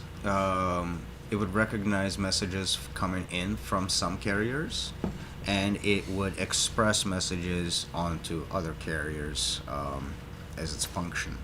Right. So very simple example, I guess, and this kind of reminds me of my networking days. So you've got the physical layer, or not, you got the wire. Physical data link network. Yeah. So like in data link, you're talking about taking packets and putting them into frames, frames can only talk to computers that are connected to the hub, that are on that specific little network, right? This is not the internet yet. But so you take a packet, and so you got an agent there waiting for input. Okay, I hope packets come, and I hope they're addressed to a certain MAC address, right? that I can Say decipher. the MAC address of your router, for example, because it's going out to the internet. So you, as an agent, you grab that data, package it according to the language of that carrier, to have the address of the router MAC address, and now you put something out onto the medium. Boom! It has meaning. You've addressed another agent, I guess, Mhm. and it carries on out to the internet. Yeah, this is exactly the same idea here. Except you get more arbitrary with where layers begin, where agents are, and an agent is more like an internet cloud in this analogy. Because when you're talking about a physical layer, here we can take what's physical here is not physical over here, and therefore you got to make an entire translation across some other physical layer, perhaps to even get there. So there's going to be a lot of variation in this. And we were talking about agents, virtual agents, as kind of like a. Well, and again, an agent is anything that sits between at least two different carriers and interpreting signals, recognizing the signals on the one carrier and expressing them onto another carrier. It could be the same carrier, that's not important. Right. And the fact that it could be the same carrier is what means that you can have an agent per carrier. Sure. In a way of categorizing. So I want to write protocols. I want to have a protocol on a card, and I want a database of cards to represent a carrier. So this is a deck of cards with a bunch of protocols that an agent who is taking on a role of dealing with that space can load these up. Yeah, that would. So in this analogy, your deck would be agent one, and your the person loading up the deck itself, or mixing it up, or holding it in their hands is the mediation agent. He's the one responsible for taking this stack, transforming it into that stack, and making it resonate somewhere else. No doubt what I'm talking about in the process of doing that can be broken up yet into more agents and all kinds of internal workings. I'm simply trying to point to the fact that you have a carrier and a deck. Okay, yeah. So that's one of these decks, yeah. And this is because an Stats. agent on its own carrier can manipulate its own carrier, say maintenance Yeah. or something, just increasing coherence of the carrier. It's basically talking to itself. And this is important because I want to have a guild book, that's another way of calling a deck, I guess, of these generic protocols for running a certain type of carrier. So for manipulating a certain type of environment, in other words, having a set of behaviors, can be represented by a deck, which represents an agent. And this agent doesn't need to be straddling another carrier. This agent is the agent for that carrier. Yeah. See what I'm saying? Yep. Good. Yeah. So this is actually a pretty good point because, as I was saying, I want to kind of bring up to why animism is the correct way. If you notice, the deck is an agent. The person distributing the deck is an agent. People that receive the deck are agents. Basically, you have a situation in this universe, if you will, of agents only ever interacting with agents. Right? Like all of the carrier stuff, all of the expression, all the symbology, all of that stuff is actually besides the point. Yeah. The actual framework that we're seeing is that of agency. And this is giving us a Everywhere. view. This is giving us a view into actually This is giving us insight into why people thought of Brahman and that whole divide. The universe is alive and is an agent of itself. This is part of that feeling. Fine. But we are all alive beings, and this is our experience that we are alive. We are a moving, dynamic thing. It's always dynamic. Nothing is ever static. Like we can write things down, and that is not alive anymore. In some ways of saying. That's the artifact part. Yeah. Right. And so to say that and this is we're talking about our polyverse or whatever is we're composing of agents. Is that can we bring that in? But the point there being that this is pointing more towards the program running. So our holonic aspects, the concrete, the abstract, the mimetic, right?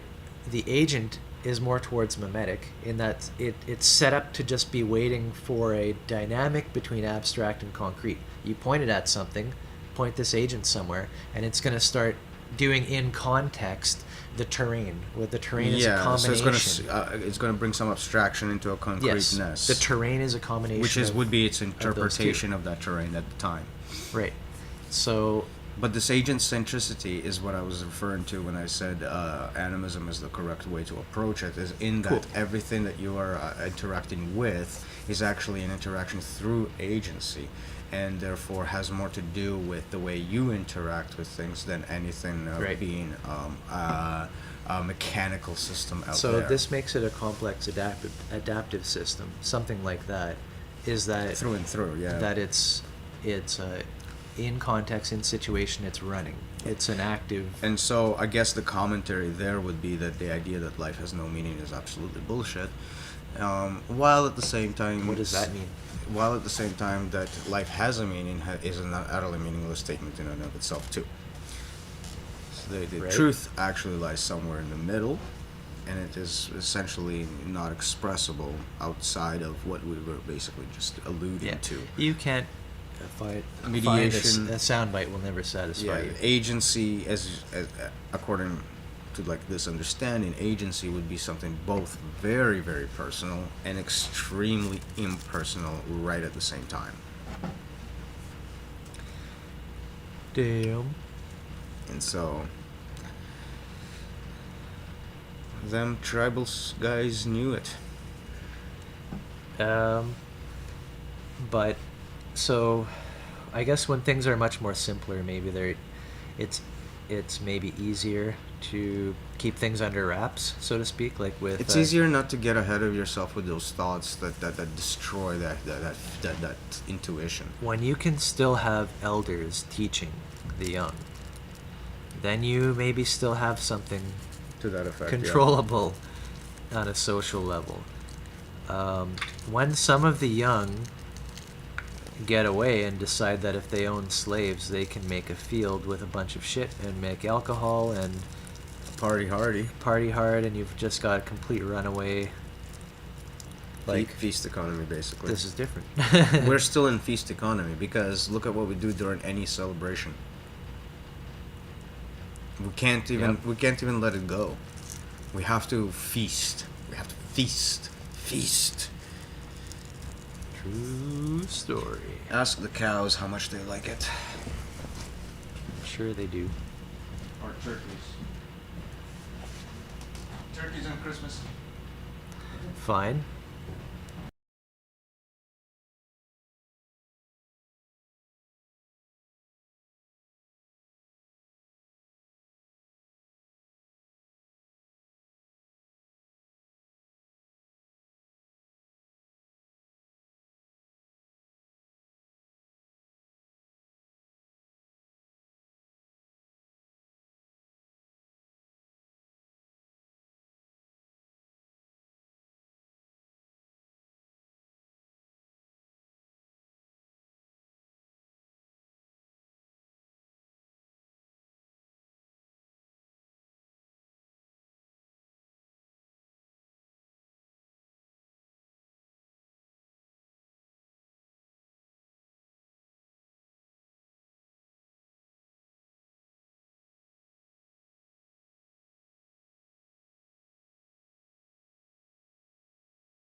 Should we do that? Unmute? Why not? Yeah. Okay. Fine. Some What were we something talking that about again? just the universe thing, the stacks and the agency animism. So the Why animism is correct. why animism is correct. And Another how do you define that? animism.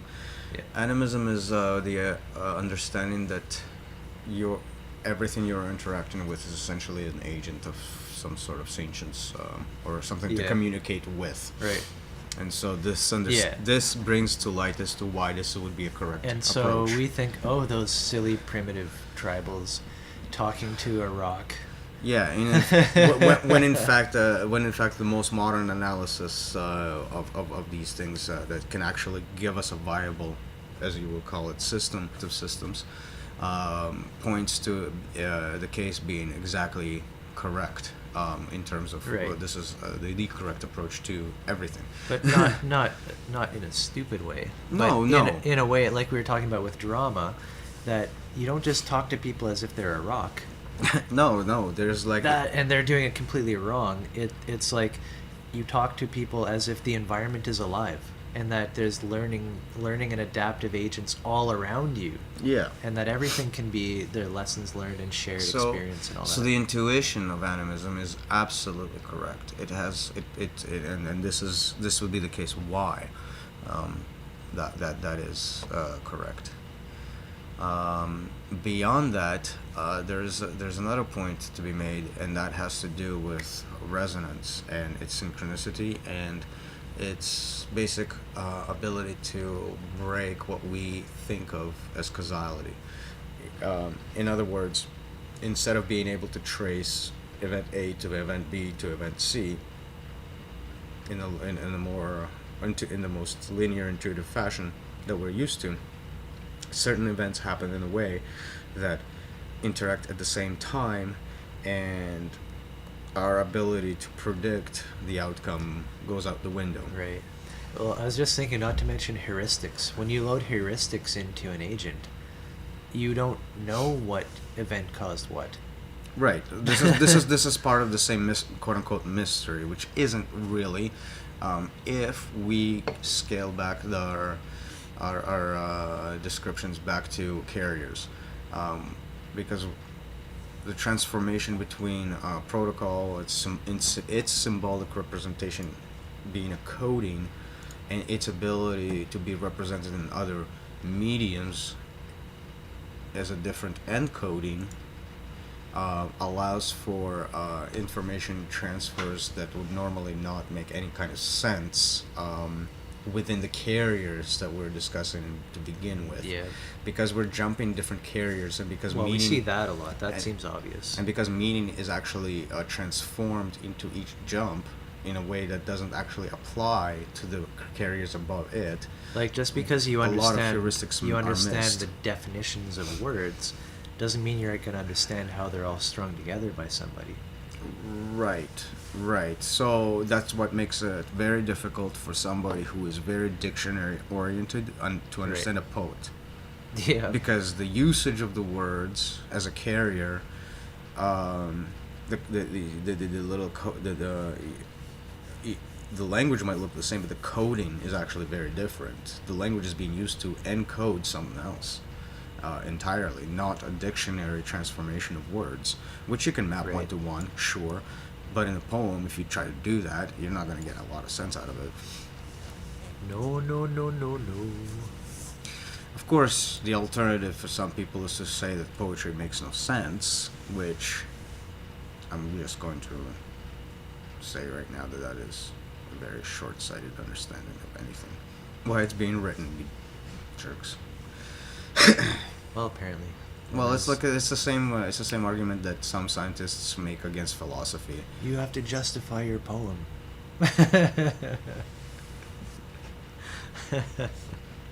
How can I justify this string of words? Yeah, that's not how any of this works. It's the resonance, which is why that's actually a great a great way to dive into as to why we hold this attitude to begin with. We're talking about a system that resonates with other systems in a slightly different way than a direct causality. So obviously, trying to inject direct causality into it is not going to help much. as we are still discussing these different resonances that happen there. Sure, we can give it a background to understand it against something to understand it, which those stacks and mediums and the carriers and all of that stuff. It's a great background tool to understand it as abstractly, but the experience of it defiable through the experience of it. And so talking about it more and more and more and Right. more Doesn't isn't going to do help anything necessarily, yeah. except exemplify it. And so proving it, not proving it, Yeah, sitting, and that's sitting diving back and into watching the it is just trust all the aspect, same thing. the trust aspect of participation. Like our system, as a viable system, has a membrane on the outside, you could say, which part of it is to, of course, build trust and all this kind of like understanding dynamics of what's But also what's going filter on. signals But out. then and to present protocols, take them up, see what happens, Yeah. give it a try. It's either going to work or not. You believe me or you don't. If you don't, you're definitely not going to try it. But if we have a relationship, you may try it. Yeah, anything at all within the realm of actual everyday living. Like, certainty isn't Right. part of, Yeah, it's everyday life. it's Certainty very is part normal. of our abstract thinking. It's very normal, but the way that we kind of approach our development and all this, our community and all that, we really are disconnected from most people around us. It's not like we have an impending like community issues to deal with the community. You know what I mean? Like Like we don't have a community to speak our of, to be context honest. is abstracted and made this kind of work that we're doing, but we have received so much good feedback in the development of our work and where it's gone and all this kind of stuff that we can reasonably expect that if we create a product, we'll be able to share this it with has many some- communities. It has use, Yeah. oh, for sure. It has been used. I mean, it's never been a popularity contest. So it's never been about like, oh, so many people. Yeah. No, one person is enough. And Right. one person True, has Right. already been reached, so it doesn't matter to me. Not only that many people, but Yeah, that's besides. I'm saying that's besides the point. One person, the criteria Right. has been met. yeah, and even you and I meeting on these kind of terms, it like there's that verification that comes from the environment because this something outside is reflecting Yeah. what I'm feeling inside. Well, feeling is not the case, but this is more than feeling. Hold on, the last one. How do you want to say it? Intuiting. Sensing. Intuiting. Instincting. But it depends I'm on your just- lens of what you're I'm just- looking I'm at just it through. annoyed. Say if My lenses. I'm only going to annoy you for 2 when seconds. you're applying a model and the model returns good results, you feel good about it. So, and I'm seeing this, communicate it. Okay, now the environment once again reciprocates. So, okay, like that's the affect charge through and through. Yeah. Like that is its purpose, to explain that cycle. Yep. So the narrative element that we are quote unquote attached to, there's conceitedness in this process for us as well. Sure. Despite the fact that we are trying to move to the altruistic aspect. Though, in this case, because this is about the model, the two are coalesced. So, at the very least, there's a Right. there's a sort of a feedback onto itself going on here that allows the conceitedness to neutralize itself. Again, speaking ideally, if meditation was perfect and everything, all those bits, ideally what this would do is the conceitedness would feed the altruism path to the point of atrophying itself Right. from this cycle. And that's not even necessarily a good or great thing to be in a perfected state. Well, probably we wouldn't be even communicating with the outside world, quote unquote. You know what I mean? Maybe not with this kind of neuroticism that we do Yeah. have. So yeah, the neurotic need to continue these meetings and all of that stuff is obviously coming from the other side of the diagram. No problem. It's a weird. It's just a matter of working through it. It's not a matter of avoiding it. You can't avoid Like, it. so this is the idea in Buddhist cosmology or whatever of the bodhisattva versus the arhat or whatever. No, But you know the dichotomy, right? I know the one that dichotomy. I goes don't think back it's out. I don't think it's correct. A lot of it. So this is just my view on the sectaric divisions. You find a lot of that conversation happening in the participant stages of people, Right. whereas people who are more into the path itself stop seeing the difference. Like this has been my experience Yeah. personally. I didn't understand the whole idea of like come back and save them all until there's a different version of self and other started eliminating itself, where it's not a dichotomy anymore. Yeah. And when it stopped being a dichotomy, the concept of bodhisattva made a lot more pragmatic sense to me. In that this activity is actually the same activity Right. as self-development. Yeah. There's no Yeah, real exactly. difference.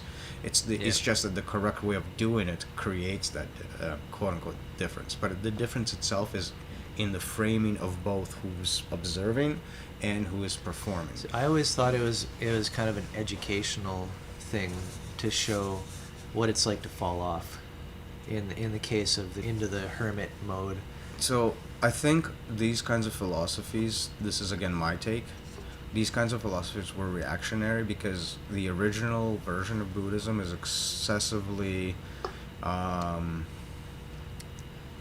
seem very academic and dry. very academic, very Yeah. very technical in its essence. It's very like mental programming, and so to attach that Right. to something that's everyday, in the language of everyday, they started to move back into languages that excuse me, that takes on ontological interpretations to try to deliver the same message. And you'll notice that there's two reactions. There's one that goes heavily into ontological, and then you get things like Buddha nature and Mhm. Pure Land Yeah, I was Buddhism. gonna say and the all Buddha of nature these- is a big reaction to that. all of these kinds of things, which are all very positivist kind of things and eternalist kind of things, of which Buddhism is neither. And it's almost like just to not sour people off of it. Yeah, but then you get this other branch that it goes doubles down on the academic side of everything, and you get things like emptiness and these kinds of doctrines, specifically emptiness and Buddha nature. Buddha nature was a eternalist reaction to a nihilistic sort of interpretation. Again, Buddhism is neither, and so these ideas were put forward as a way to relate to people. I Right? thought we brought up the chart, but we didn't. Anyways, keep going. Yeah, but either way, the two were two sides again of the same coin, which is actually somewhere in the middle and is neither of those things. It's interesting, and all it is like a model for trying to compare something to your experience, Yeah, right? yeah, it would have to be because This is what we're communicating. Because if it didn't have anything to do with actual experience, it would cease to actually mean something. Right. So, and my experience of that was like, okay, well, I've kind of seen inward to myself and my experience and perception and all that kind of stuff to quite an extent. And where does it go? But I am interacting with other people all the time.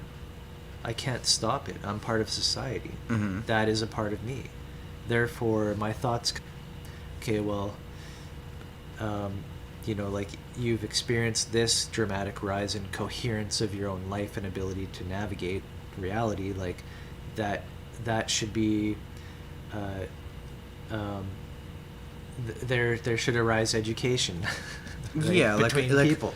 this is a pointer. This is a pointer. Right? Like all of these events. Even they're just all, the signposts along the road to say, Right. okay, you are here, you are here. Just to Right. know that and collectively collect them. Like, and the pointers are always, in terms of the experiential life, they always point to the same, not same thing. Like it's not a thing, right? But it's this interaction of things that keeps on driving and propulsing forward, where you quote unquote feel energy rise up in you to just like exert it out into something else, right? This is the right side of this diagram is a circuit essentially that is built to wind up the energy, right? For some kind of activity, to wind it up into a particular direction and say, okay, self, go this way in this environment, right? Because on the other hand, like if you look at that diagram, like you're born, imagine you're born without the left hand side, like you're isomorphic, altruistic, detached, and all your processes perfectly fine. born without the right side? Yeah, like imagine Yeah. you're just here. That is not a functional individual. Without any It will not be able drive towards itself. Right. And It will- self-sustaining. It will not be able to actually do any of that way because it would not have any reference, right, to being detached from the narratives, to being detached from So whatever wait, is are you made talking about pains. cutting off conceitedness and the right side of the chart? Yeah, if it didn't participate in the process, Yeah. right, there wouldn't be Yeah. anything to detach from to But- begin with, and so that detachment would actually be meaningless in terms of isomorphism. It wouldn't apply to anything. Now you're bringing up the subtle distinction between this kind of false ego, as I've called it. I don't know what your term is for it, but the kind of neurotic attachment through the self, So that's and just ego. the calculation of a being, Just- a body in space as being this is self, and the table is not the self. Exactly, Right. or It's whatever. it's seeing those experiences, still seeing the pain, but as affect. Right. It's recognizing the labels, but using this one, recognizing that they exist, but not having them Yeah. affect any decision. So and what that means is memory through time, through trauma, causing a permanent change in behavior, a crystallization of the APS. if you will, Yeah, right? but not as a bedrock for further neurosis, but rather as a point of education. Fine, and there's that distinction again, because yes, you do want to So adapt here- to your environment. So interesting. Here, you're taking what was concrete and forcing it to become more abstract, right? Because in your narrative, it would have been concrete, Of course. but detaching from it, you're placing it into the abstract, aka the delusion space, right? And so your reactions are no longer formulated by that being the concrete, but this being the concrete. You've replaced the concreteness with the model. Yep. True story. Size and interesting distinction between like, well, I do have to have a self-reference. I do have to be aware that I'm a body moving through space, and that car flying past on the road is So I different from me, and I should so in other watch words, out there is for a it. use for that little weird concept called I. There's a Right. use for it. Yeah. However, I am not I. So, and this chart is describing the ways that it goes wrong in a certain attachment, which seems arbitrary. You can literally decide not to be attached in that way. Mhm. In other words, you can process your trauma, and there's all kinds of complicated things like it gets Right. into your musculature and stuff like that, like trauma. But you only- will cringe up and tighten up in certain ways. But only that has to be dealt with. But only that experience In will some cases. tell you what it is that you need to detach from. because without knowledge of that experience, there's no knowledge of what we're detaching from. And so you cannot actually complete the meta narrative without the experiential of the dysmorphic narrative to begin with. Yeah. And interesting too, when healing from trauma, usually from my experience, you're almost brought back to the original condition, in your memory, like what the initial cause. Yeah, you're like, because wow, I remember that. because and the you memory can kind of release it. because the memory is actually, if you've noticed, memory is never detached from the pain or the affect, rather, that it had been formed with. So every memory you ever have has an aspect of affect already attached to it. So every time you recall it, it will come through with that affect as well. Right. Yeah, so you'll feel bad or scared. You kind of go back into that the mind space. You could almost say an affect is a generic attribute of every meme. So let's we were looking at this chart here. Did we even go over it yet? And Nope. We didn't really. So I was wondering, like, where are we going to go with this? Well, I think we the wanted best to describe Polyverse, and Polyverse as being composed of all these carriers. Yeah.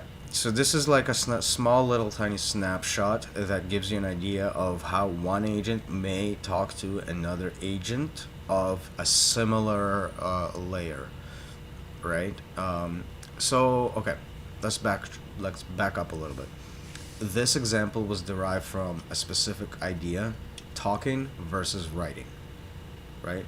So agent 1 is speech, agent 2 is written words, right? Okay, They so this exist is on with two an different internal process, potentially. Yeah. They exist on separate mediums. One is airwaves, the other is parchment paper, whatever. And to translate between one to the other, you have an agent in between that recognizes the medium 1 and is able to express on medium 2 the same coding. Where's medium? The same Is protocol. medium? Where's medium 1 and medium 2? So this is these are mediums. So coding. Where coding is sitting is It's that's happening. that's in a medium.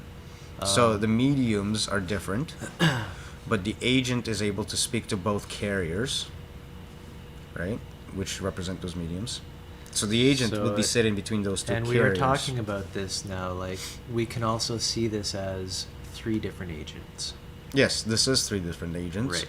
And what it's telling us is that all communications happen through an intermediary agency of some sort that mediates it. Right. This agency is not It's almost like an agent whose language includes both. Yeah. Both Yeah. carriers. Yeah, and we are very, very adept at thinking of agents as conscious beings, but really agency is anything that performs some kind of algorithm between 2 things. Right. So a chemical reaction And there could be a is an one-to-one, agency. a one-to-one type of thing. Now, there's another agent here that you didn't include or didn't represent in that speaking words and language doesn't even have to hit the airwaves. It happens. There's a resonance within your mind too, of thinking of words. Well, in this case, the point was to take 2 separate mediums. This is the thought experiment. Right, and so it actually didn't hit the airwaves at all. Somebody went and took their pen and went like that. Literally, the scenario. So just to clarify this, the scenario That in you my came head up with this chart, is yes. you are hearing something and writing it down. Yeah. So it is hitting airwaves, and you're the Okay. and you're the mediation agent I was which thinking, recognizes like- things through the ear and expresses things through the pencil. Right. So that's an extra step. You could also replace airwaves with inner thought. Yeah.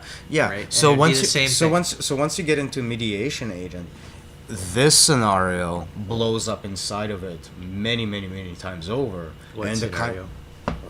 Agent 1 to agent 2 isomorph. Look, Oh, all yeah. of this stuff goes inside here like billions of times over.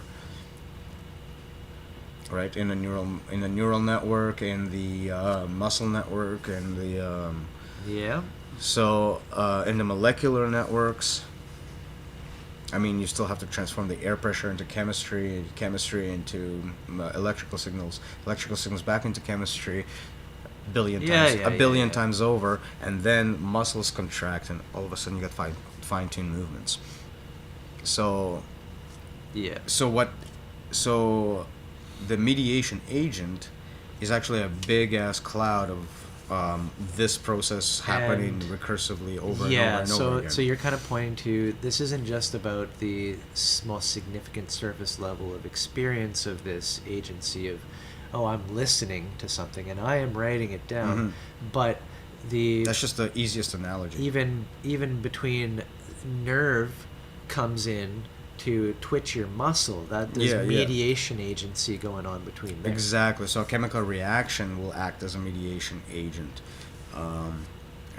Any construction, any molecule that does something, macromolecules, they're mediators of information. They take something, Right. put it together, place it there. And, That's yeah, the idea. Everything that's bound into a stack. So in the case here, the difference is that the two agents at the top, 1 and 2, they're not sharing a medium, whereas they're still communicating, and that's done through resonance, right? But to do that, they have to go through a mediation agent who eventually Right. has a common medium between the two. And this is where you're talking about not irrational, but non-causal resonance. Yeah, like between here and here. Like for you example. can't say this is what caused that. Yeah. So again, like this is invisible to these agents. Right. Like They have the resonance. the all that the paper knows is that some giant pen came crashing down and splotched a bunch of ink on it. Nobody Exactly. knows why it happened. Exactly. It's so detached from it, and so the resonances they explain where these detachments actually affect each other. Yeah. The mediation agent is where it all gets obfuscated to shit. Encoding is where it emerges back up the recognizable stacks. Yep. And so this gives us a quantum sort of effect of like nothing, all of a sudden, poof, a whole thing happens. Boom. Yeah. Cool. Nice. But it also, because the bottom stuff is hidden away, it gives us like as if shit's just traveling through a vacuum, or disappearing and appearing Yeah. in a quantumized Right, yeah. quantumized way. It's happening instantaneously. And on top of this is also why it's impossible to like really recognize all the dimensionalities of space and whatnot, because you cannot recognize how many carriers have actually been affected versus the ones that are Right. resonating with each other versus the ones that are resonating in Yeah. a way that means something to you Exactly in we're your agency. in our dashboard view. Yeah, at the because top. at the end of it all, you're somewhere in a peak of one stack, Yeah. right? And only the things coming from the bottom is the things that you recognize. Everything else is a complete mystery. There, I used the word mystery, Damn. and I gave it a qualification. Triggered.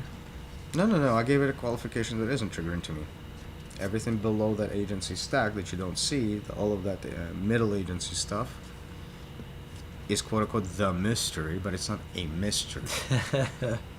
It's not a mystery. It's from the perspective of the agent. It would be. From the perspective of the model, there's a reason for it. Be right backs.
Yeah. So did we?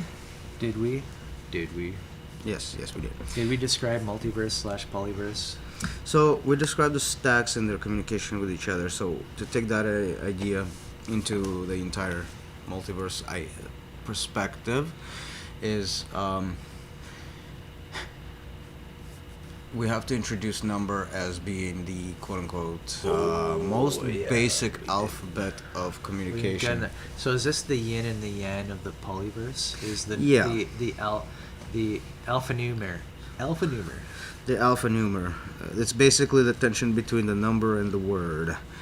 Word, in this case, just signifying the fact that it has meaning, whereas number signifying the fact that it is, while a most basic constituent of the universe, if you will, has a kind of tendency to lose all meaning in terms of like you can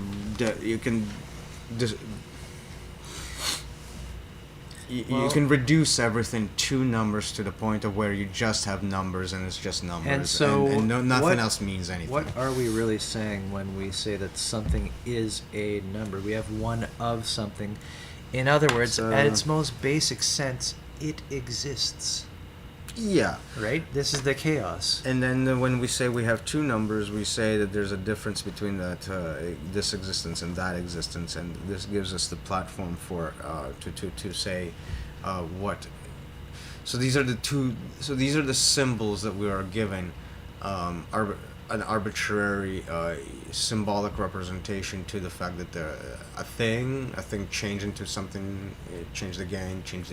So that the sequentiality of it is captured by the alphabet number. Each instance of that sequence is given a new symbol to differentiate from all others. Like and then within the same process that does that, it can use that representation to talk about itself again. And so a number is an alphabet that this complex adaptive system is using to refer to things within itself over and over and over and over and over and over again, indefinitely. And so because it refers to everything by number, between the stacks, meaning gets lost because they're represented as numbers across them. Words being the counterpoint to number at a more significant layer, where these numbers actually have a significance to a particular activity within that stack. As in, okay, you've got 4 of these, but what do you mean by these? What is this? And that's where description comes in. And what does 4 of them mean in this case? Fine, yes. But the fact that there's 4 of them means there's 4 of what? Yeah. So getting into like the inactuality, a realization of these numbers into something that has a meaning, and that's the difference between word and number in this discussion. It's not based on the exact philosophics up to date. It has something to do with them, but not everything. We're only so advanced. It's admitted. But what happens, because everything does degrade into description by number, is that the meaning of the words that were used in one protocol versus another gets lost because they don't necessarily translate. And this has a tendency to break what we would call a causality chain. We can't decipher using a particular system in its language what is happening in a system somewhere else, because the language don't match and there's no correspondence between the information sent in and information got back. And so the causal nature of the first system is broken. Yeah, man. And that's like, so if a message across the internet is encrypted, mm-hmm. and you're sitting there looking at the ones and zeros like, well, this should make more sense. Yeah, it looks like noise, but it isn't. But it's not. It's noise to a way of reading it, but not a different way of reading it. Yeah. and as soon as the interpretive factor is considered, this is where causality actually makes sense in terms of being broken, because every message has a particular way of being interpreted. But wait, in another way, in another sense, the which is not always discoverable. regularity of things is not being broken, because this is what a platform is. Something has become so regular that you can use it to build something else on top of it, and it becomes agnostic to what's above. It doesn't give a fuck. It's a platform. Right. This is when it is itself becomes reduced to number. So the platform above it uses it as numbers rather than as, its unique. Oh yeah, I see. I see what you say when you say numbers. You're kind of It doesn't care about it. conflating a bit. So if multiple, it's the same as categories. If a Yeah. multitude of things can fulfill that role, I don't. That's care. what you mean. You become reduced to soundbite, Yeah. essentially. Yeah. You're just a label now. And this is a sort of.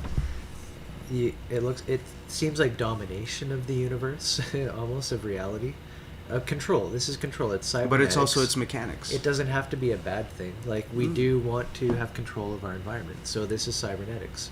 Right, but it's to say the numbers are bad, and then to go on to talk about quantum mechanics and how they hold each other, how atoms hold each other together. But that's based on those numbers. When you as a person become subject to soundbite authority or whatever above you, when you become crushed under the wheel of a layer above because you're assumed to be a plateau, A number. oh, you're just the working class or whatever. Well, You yeah, just you're built you're this social insurance number. You're this driver's license number. You're Yeah. only a number. This is actually Yeah. So that's what you this mean. is rehappening in That's the what you current mean, system. and so we've kind of identified number towards chaos and word towards order. From our perspective, it's towards chaos. From Within the our perspective of model. a system, it's towards its order. So this is the difference. Right. Yep. The model. We're becoming a coding. This is the pine tree diagram. What do you call that? The which? Order and chaos. It's some pine tree. If you line up each needle and count each needle. Oh yes. Right. Yes, this is the flipping scenario. So, number and word are two terms that are useful, I guess, to me so far, to distinguish. No, it's making sense. I've just only now really considered it that way, but Me too. This is like a new couple of days old idea. Only. But it ties in so well with the whole entropy thing, with number moving into word. In one sense, because high entropy ordered numerical, yeah, decaying into a word, So- which is people.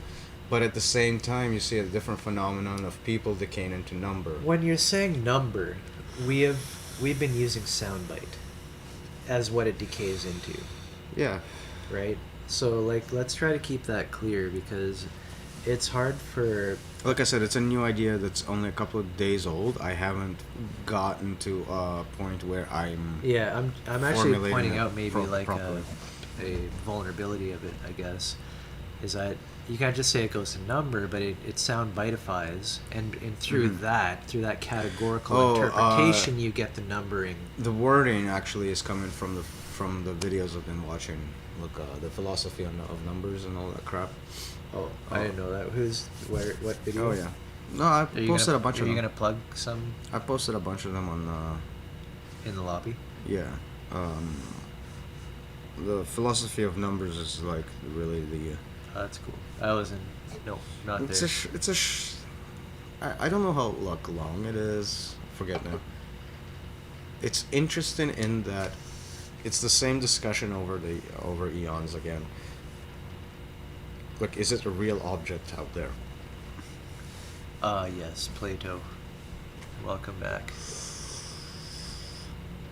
And Yeah, we're not. yeah, and we were not talking about this fans. kind of recently in the chat. It's the so Plato's forms ideal, the worship of the ideal, thinking that what's real is actually the idea of a perfect circle is what's real. This beer can is shaped circular, but it's not perfect. and so it doesn't exist actually. It's, And we've hit the idea is what's real. we've hit similar notes when things like all concrete things are made out of abstractions and all abstractions are expressed by concrete things. When we were talking about these kinds of concepts, we're hitting on the same we're hitting on the same problem, but we're saying something different domain, about it. describing the domain. What we are saying something different about the nature of this. We're not saying that they're two separate realms. For example, we're saying that the effort of recognizing all concrete things is always reduced to abstractions of them, in that you have to find common patterns between things and then find a name for those patterns and then use those names to assert the various concrete different things that you're using.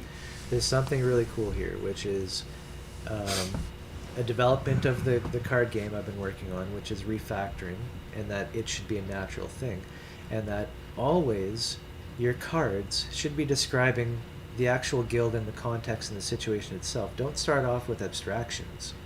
Those are what emerge from through refactoring. Right. From the concrete examples, so the the same tabletops in situ. So the same pattern where you take in the concrete, you then find a common pattern for names. Yeah. Right. And then you use those abstract names to again map the concrete and the specific, with each abstraction making every concrete thing a unique thing because of the way it's combined together.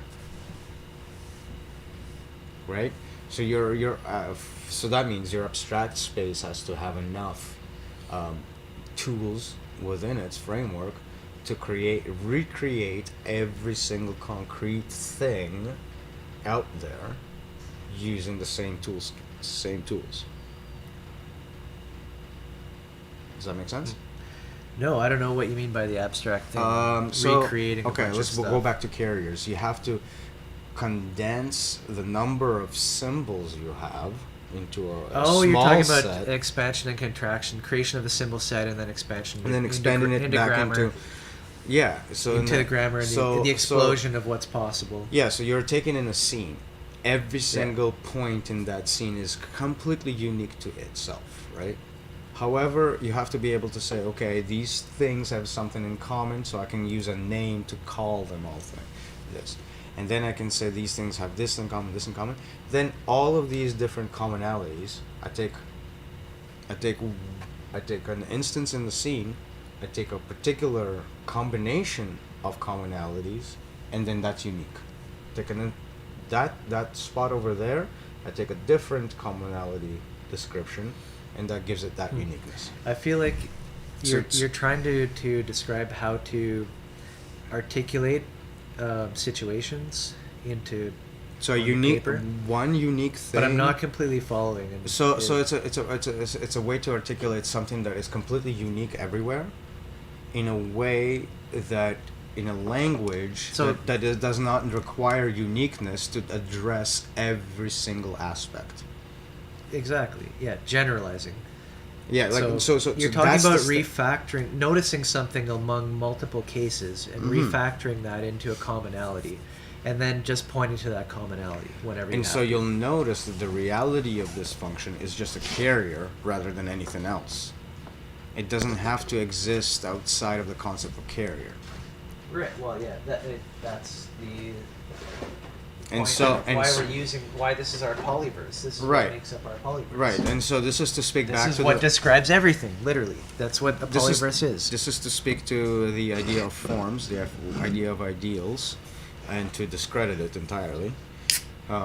Is to basically point out that when you create these carrier objects to do both the contraction and expansion of symbol set and grammar, respectively, then you solve the problem of ideals and concretes by saying, all the concrete things do come from quote-unquote an ideal space, which depends on the concrete things at the same time. Like, they're not apart from each other because the symbol set... So, in other words, you didn't just derive this ideal space from nowhere. Mm-mm. It literally is in the records right here. You can see the chain of or the reaction of where it came from. Yeah, so like mapping of symbols, mapping of grammars, and so on and so forth. You create a carrier, then you prove that Yeah. this carrier is isomorphic to this. How do you do that? You watch for resonance. So feedback, observation. That, if okay, this is another way to explain feedback observation. Yes. Yeah. So if you watch for that resonance, aka does 2 + 2 = 4? I don't know. Let's look for the resonance in objects. You verify it. You got resonance. Right. Dopamine hits. Yeah. Neural yeah. network is satisfied. Coding works. Symbol shunting works. Again, symbol shunting. Nothing else is happening. It doesn't need to make numbers real. It doesn't need to make This words just real. It doesn't need reminded to make me of anything the, anything real. The Orwell Huxley thing with the reward, punishment, affect. It's where it's located. One is do you have it institutionalized or do you have it embedded in the Right. psychis, And how in this psychosis? feedback can go wrong because you can be following the wrong, chasing after the purple dragon, as they say, or whatever. The Yeah. pink dragon. Pink. Unicorn. What is it? It's pink elephant. You know, something's out there and it's pink and Pink elephant is the And you're chasing it. Is the heroin addict's and you can never get it. trip, because nothing ever feels like the first one. Apparently, like you can't. I can't be quoted on this. Yeah, but I isn't don't that have the, isn't that the experience. nature of neural nets and all that? It's some kind of shock, front end shock. Well, now it's another shock, but of the same kind. You've just recognized it. It's no longer the I same. think it has to do with the type of shock it is, and Well, obviously, it's specificity to the obviously overall- it's one of the most ever pleasurable overwhelming. shocks you could ever imagine. And and its basic Drugs. problem is that you can never experience it that way again, ever. So only ever do it once, kids. Right. No, That's the just message. kidding. No, You know, like Lisa had morphine and all that during birth. It's fine. well, right. Yeah. We don't I need mean, to it's not- characterize I'm not something. Yeah. However, my was biological dad decided to die on a bench one day from an overdose. Decided. So, there you go. Yeah. Differences in approaches always makes differences in outcomes. Very different context. Yeah. But yeah, I just Surprise! History. It's Yeah. okay. It's not. drugs are bad. Okay. It's not a primary trauma for me anyway. It's more of a. Sucks. Well, society. We see. There's a lot of personal shit involved too. There's narcissism and just. Yeah. It's more of a. of course. It's more of a personal. You would have to share personal, individual kind two of. concrete of stories. It never. Let me put it this way: it was not about. It was not. Yeah, it was not due to a battle with the government or anything like that. That wasn't what perpetrated this particular event. Yeah. Sometimes people are dicks. Anyway, A lot of mental health, I bet, issues these days. The lockdowns and all that, making things worse. I heard like well, child abuse is up and all that. Like just so people hating so you've each got other. a whole bunch of people who don't know how to be with each other, And wasn't that one of the big ironies, eh? Like, who don't know how to be with themselves. what could be better than to isolated to be with each other? be and with people you've themselves? like chosen Um, to be with? No. This is about people you've been choosing to avoid all your life by going to the bars and everything. To But that there's effect. a lot of that which shook out. Didn't Well, again, I got a personal anecdote here. Is that one of my in-laws is no longer right.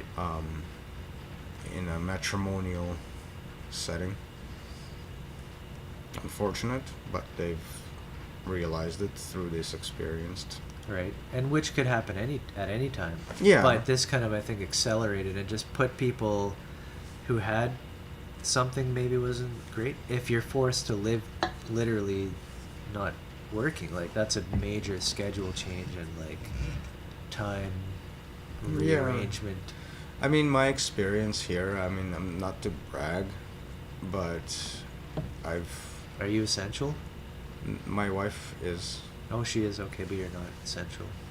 No, I got laid off for a good 7 months. I'm working now, thankfully. You mean you're essential? No. Okay, you're not. No, essential. but people Okay. need I just need to know how, like. 'cause But people I'll know need the pecking renovation. order. But people need renovations, so I'm in the midst of that. Yep. What a mind fuck, hey, to. Well, Dude. this is why the shop has got like business too. Same reason. People are locked in, right? So they're like, I want to make my office bit better. Isn't that what like most of your businesses now? There's no problem here, but no, not at all that. But No? there's no.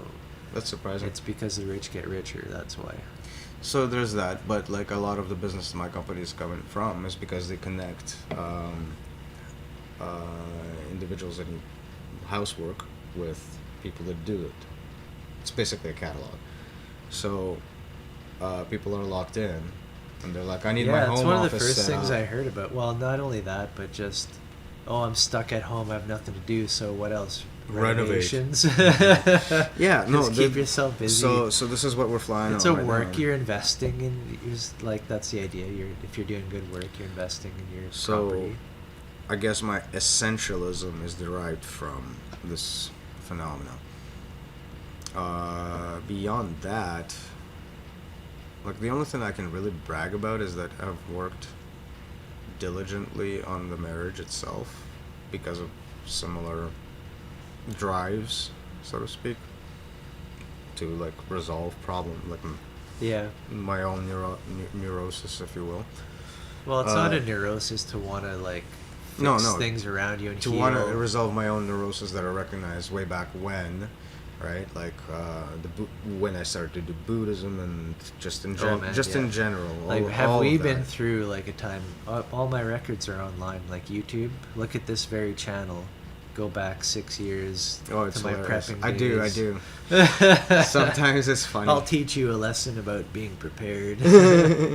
I remember making fun of you. I remember it's like, oh God, he's a prepper. Oh shit, what's happening to my friend? Oh God. Yep. Oh no. Anyway, but because I'm like very much into this subject and I am a leech. Like I'm attached as far as it can go with this.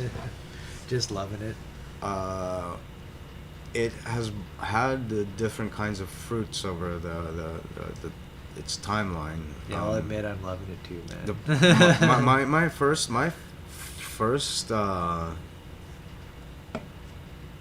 My first reactions were very volatile. Like I remember Reactions to what? just people Oh, like like on the the other conflict, side. the conflict yeah. of kind of seeing a model and Yeah, wanting to like I educate. remember just losing it on my sister in front of my mom after getting drunk at the Christmas party here. Oh man, I just laid into her like you couldn't believe how mean I was to this person, and this is after like realizing like, quote unquote the suffering things about Buddhism Right. and how I shouldn't be like that. Right. So yeah, like a lot of responses were actually That's quite normal though. There will be all kinds of situations like that which scorch your memory, and you at that time already have experienced the Dharma or whatever you want to say, the Mhm. model. To be able to like at that time I knew the model. What does the model say about this experience? It which has told been me scorched that into I'm my going to memory? lose my shit, and I did, and fuck. Yep.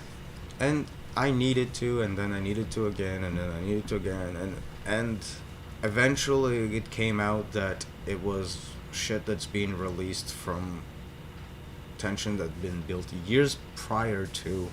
Sure. I mean, there was Typical. a huge working experience that just drove me into a Right. unrecognized. I didn't recognize it, but it was a depression. Right. I only recognized it after the fact, doing reading on the subject, way past the point. But things like waking up and just dreading the fact that, oh fuck, I'm awake. Like that's not a that's not a normal response. Well, that's crazy in the to- context of like society and having a job. Oh, I've got a job. Yeah, no. Meanwhile- all I was doing is waking up. Going, Meanwhile, fuck. you've like lost hair. Yeah. If not most of your hair, from stress, from dealing with this boss, who's like psycho manipulator. That's which actually you the hadn't case. known what that is, but if you'd been taught what it is, oh, maybe they might have recognized it. Yeah, But that's a and in whole- my case, this whole is other actually story. the case for why I had hair loss. I got alopecia. Like I lost my eyebrows. Right? I had patches missing. I had like this. This is still recovery. It looks better, but it's still shit. Looking good, man. It's going through another cycle due to my last unemployment bout. It hasn't gotten as bad as the first round. Holy shit! Like I literally lost Remember? eyebrows. No eyebrows, yeah. No eyebrows, no beard was missing chunks. Hair was missing chunks.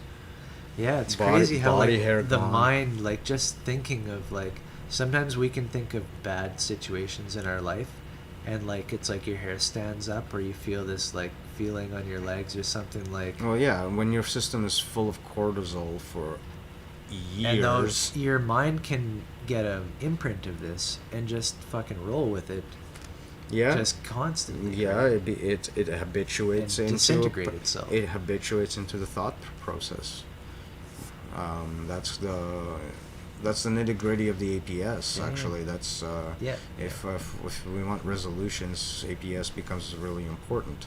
What you dump there is what you get back. So we haven't covered APS in a long while now. Should probably get back into it because interestingly enough, it would be the card game would be a reflection of APS. It's a mirror counterpart to it, right? Mhm. As in, it's the layout. It's the rule layout of Yeah. the ground. It's the symbolic marking. You're trying of to everything. describe the general instructions of how to do any behavior, right? So it would be a mechanic for APS gaming itself. And this isn't the whole of the card game, right? Like we were talking Mm. about refactoring. Like you could be writing, okay, I have to go to the grocery store, I have to get eggs, I have to make this recipe, and I have to go to this store, or I have, like in whatever life, you make task list. And this is when you identify the things that you're trying to create, like I want a beautiful omelet in the morning. Like this is a commitment, so to speak. Like this is elevated. The tasks are different. The tasks to get that omelet happening, Beautiful or fluffy? both. Right? So there's a multi-refactoring process. But When- what if fluffy is beautiful? When you just take it is. When you, Sorry, I'm when just you bugging take you. a situation and start writing down, okay, I'm going to use a card or a piece of paper to write down my tasks and simply try to organize myself Mm-hmm. in the most lowest coherence, doesn't matter. Whatever comes to mind of things that matter, Well- what I need to do, I'm going to write it down. Yeah. So you're describing. Go back to my diagram, like the car one. Fiat. Car Car diagram. It's coming. I call it car because Ian called it car. No. Parking lot Parking bird. lot bird. Credit to parking lot bird. But what car only has one axle? Is this like car of the future? Yeah, man. Like hoverboards or whatever? No, like you seen the people Hoover car. ride down sidewalk with one wheel. It's like a one-wheel skateboard. And they're Mhm. just standing there texting, but it's like blasting them at like 40 mile an hour down the sidewalk. Yeah.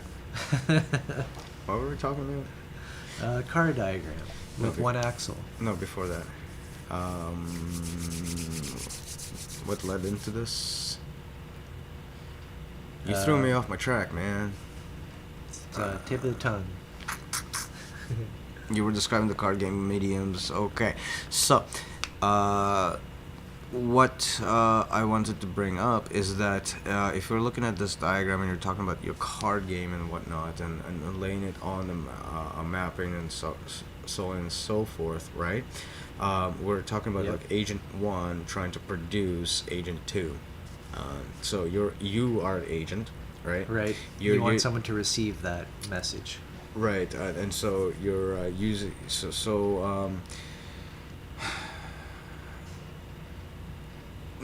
no. So what I'm trying to say is that you're trying to create the card. Agent 2 is the card game, and you're using, and a mediation agent is your internal understandings of the world, so to speak, where you're taking in information from the environment, right? And you're producing a card Fine. to represent Yeah, one yeah, aspect, yeah, yeah, yeah. one aspect. Okay. And as you're combining Very these good. these two So cards, you've you're just getting, described the program running, Mhm. which is to take your world as it is worlding to you in reality Yeah. and describe it in forms of Agent 2, which is the card game, Yes. which so, is cards. Yeah. So not just card, but these cards, the way they work together, the way they Yeah. are supposed to be meant to be put together. Is- Only when the rules are applied does is Agent take- 2 emerge. Taken from... Yeah. So you can Yeah, have a yeah. bunch of cards that seem meaningless. That's your coding.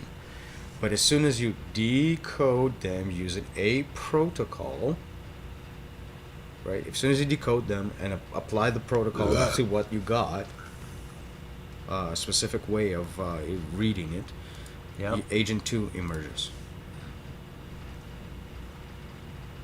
And then when that happens, you got the resonance effect, and you got isomorphism as a condition, and fiat as what's happening.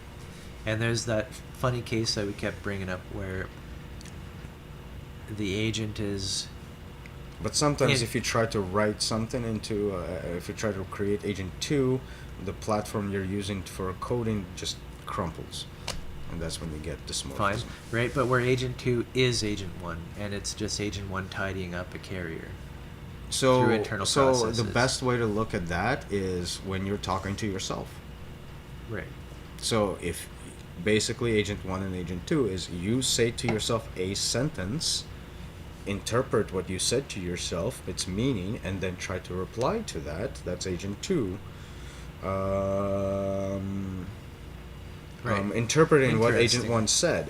Are you But saying then, this is but then like, it's the same, but because it's in the same system, it can actually respond to You know itself. how some people say that very much they experience different voices in their head? Or maybe at some I times. call it a committee. Right? And I always say, notice how you have a committee Which in I your think- head, Yeah. and none of them are you. There is... None of them there are are good you. ways to relate to that, yeah. And I'm saying none of them are you is because if they were you, who's arguing? Right. Yourself with yourself. Which makes no sense. Why would you be arguing? You already know what you No know. argument. No, there's a committee in your head, and this is an expression of that committee itself. You act as a binding mediation agent, right? You're the observer, so to speak, in that scenario, which relays information from one Right. agent to the next. So in this case, but it's because you're like in the a- process, you're actually aware of it. It's like a super mediation agent because there are many potential pairs of agents which could be connected in different ways across different Yeah. carriers to sensibly make an exchange of information between these committees. Not only that, but this picture is recursive. So in the mediation agent, you have this scenario happening over and over and over and over and over again, anywhere it takes in information, recognizes and expresses anything. So this Yeah. cycle can actually be a complete fractal Yeah. of recursion. Yeah, yeah, and Onto it's, itself. It seems like crazy from a rational programming perspective, but when you think about things being encoded through a neural net, much complexity emerges in a split second what could be described in hours of code. Right, it's a nonlinear system. In a nonlinear system, what you get is a 3D pattern, and a 3D pattern read this way and that way and this Yeah. way and that way can interact with itself as well. It's multi-D. You apply the D. Smack that D. Yep. What do you call Anyways. it? What do you call it? Dick smack? That's What's what's the pornographic terminology? just dick smack. That's what I call But it. it doesn't say anything about face. We're smacking the face, right? Sure, yeah, yeah. I mean, Like anywhere else is a lot less. like a voluntary D smack. That's what I think. Yeah, yeah, yeah. I think that's what we. They're all, it's completely consensual.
Unmute. This Welcome back. this is the system that you get when you take the yeah. This is the first walled city. Yeah, take the natural hierarchy and decide to commodify anything out of itself. This is the system that you get in it, where the ego is the conceit-driven market machine embedded into each individual neural unit. So the division and being market machine being this. There's a lot of protocols surrounding trade and diplomacy, and being able to connect with somebody else to trade in a commodity, so that somebody else fulfills a role. Like, this is one of the most essential things of being a member of civilization, is having the performing some basic functions yourself, but most of exporting all of your responsibility for most of what society has to do to exist outwards. Mhm. Right? So you're passing off those responsibilities to a set of corporations. Right. You replace the idea of an object with the idea of its brand. This is the archetype, basically. And that's why we can look at this in a holonic model, the progression of the plateaus, as the first one, the walled city, being really archetype, in that the mind itself. So we have the apparatus. The very first thing is the mind is categorizing types of land and roles, types of people. Yeah. What types of land is there? Space, time. How is it sliced up? And what roles are doing what in those? Mm-hmm. And So what they're not. space and time you've chunked off into the mind game. Basically, this is the Great Divide. And when you decide on what yeah. roles are performed in a land, you're actually deciding on what's excluded from being performed on that land. Right. Because before that point, you really have a potential for anything, right? But when you set that one to mean a certain thing, you're actually reducing the quantity of roles for that, for interacting with that piece of land. That was delicious. Delicious. Good to hear. So, really, the takeaway from this diagram is that ego is not a separate entity from the whole archetype of the machine, of the market machine itself. An ego is So the mechanism of the market machine interacting with in a context which it doesn't recognize. And that context can even be itself. In other words, we're extending ego from a very simple thing, as in something that has self-reference over its own body, and I'm going to command and control my body and slice up my time and what I'm doing with my time, and Or anything take care of the parts. Or and all actually this. anything to do with self-interest either, Right. from other philosophies. So this extends that basic concept of having, okay, there's a body, I have a responsibility for it, to extending that out to the social. Extending it out to a social system that ceases to recognize the actual division of the body in its context, but starts to play around with its constituents to build different various things that it produces out of it, and dissection process of different various things. Excuse me. Like So thinking of a person in terms of their body parts, thinking of being a doctor thinking of a warrior.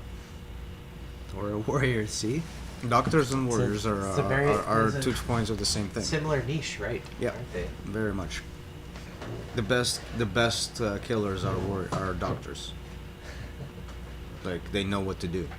They're Dexter. He was a blood splatter analyst. Mr. Dexter. He was a blood splatter analyst. He could figure out where the blood came from.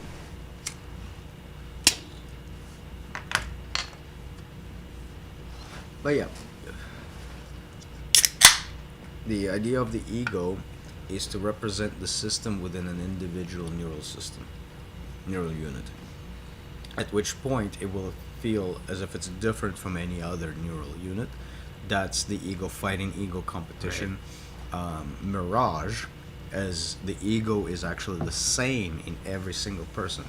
What is different is the commodities that it can offer the market, which again, the ego mechanism is used to place one in a ranking system within the same market, and this happens in many layers. So so all the way from class to social standing in the group.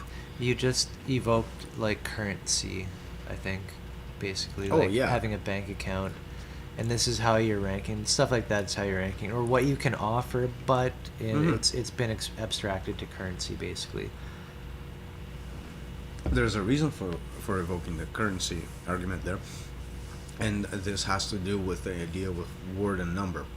When meaning was reduced to its constituent logical counterparts in a numerical system of symbol shunting, right?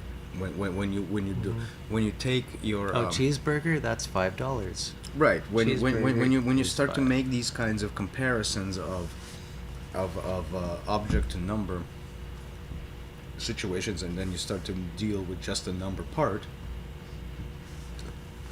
you start to lose connection with the layer, which underlies the processes. If the processes start to become numerical like that, the processes become arbitrary about any number of things except for not necessarily the system that is doing them, which is the case in ours.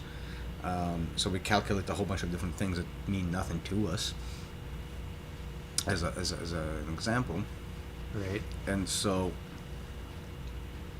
when this numerical system is disconnecting the socialist operating mechanics away from maintenance mechanics of its own stack into a maintenance of just its own mechanics, because everything is embedded into it through the numerical language You're talking about for representation. The problem of education, and what happens when you take those symbols and whatever meant to educate and reify them and make mistakes based on what you thought should be done, mimicry and all this. So in other words, not membership, so participation. The problem of education really is the major pitfall is that you can try to be following instructions or copying or looking like this or that, but be completely failing.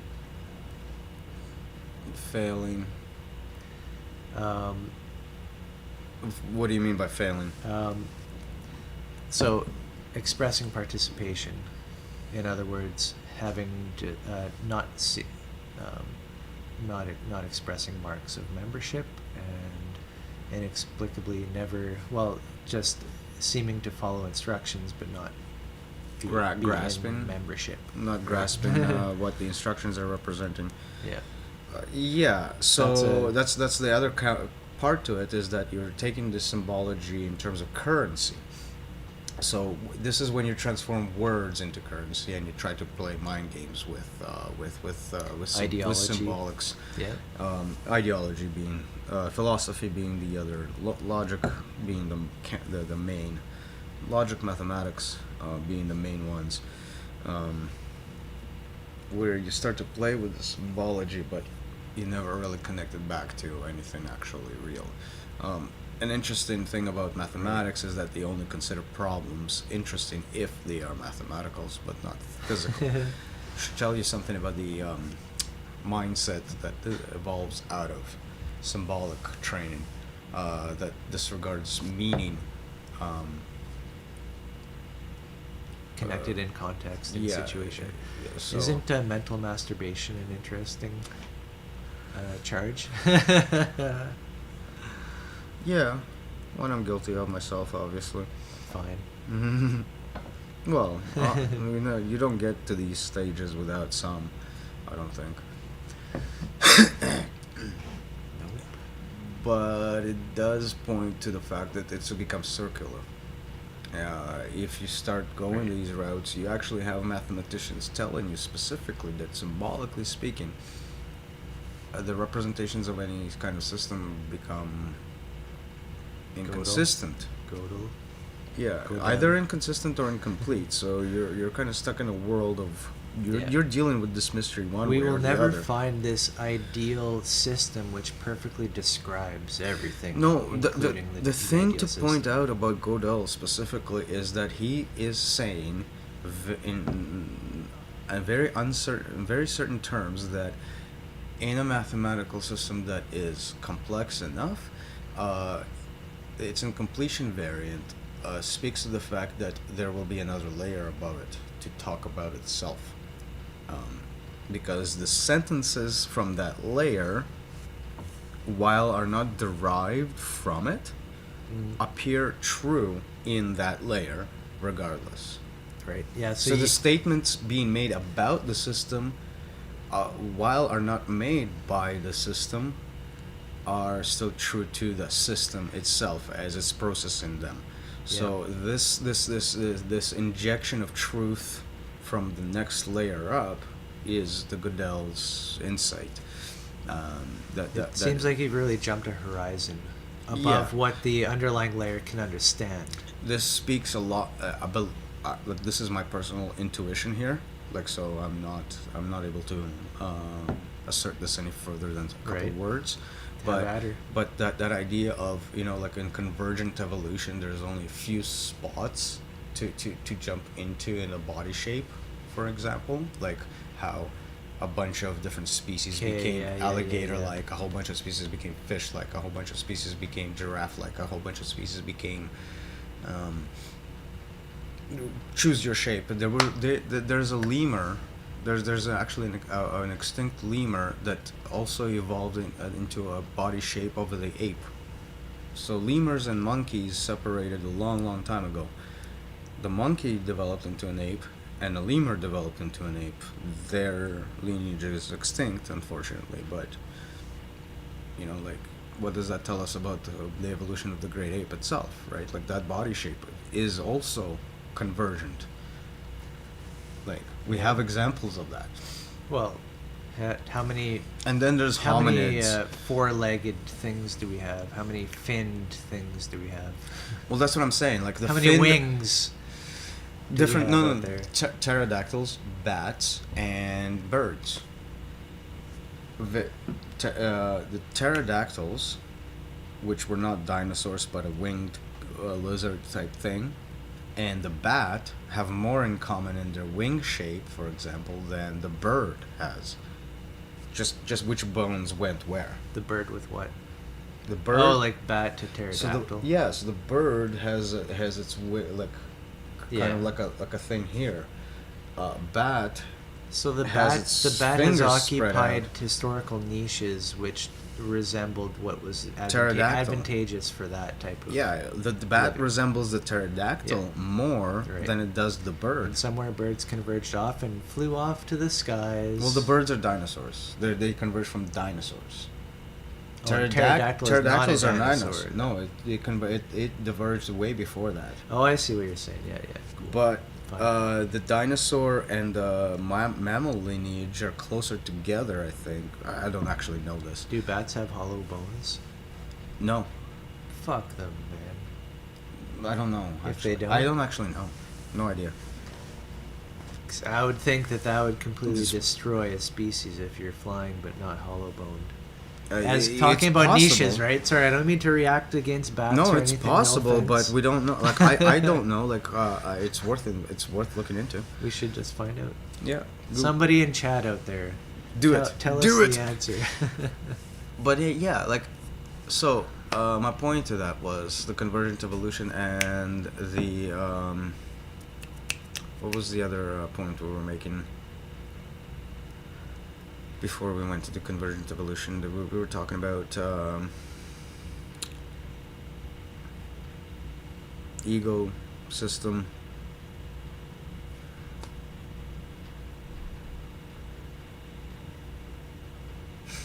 It's right there on the chart, man.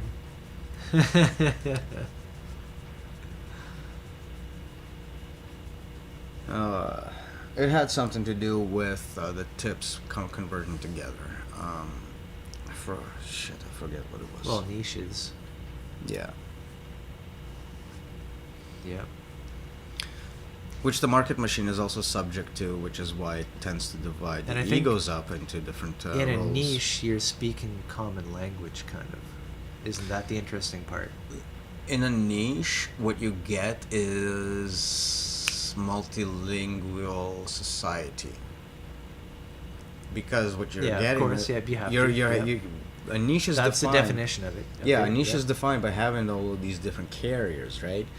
And the population within a niche, a convergence within a niche, a density within a niche is But I mean, how many like- carriers are being bound together by how many agents.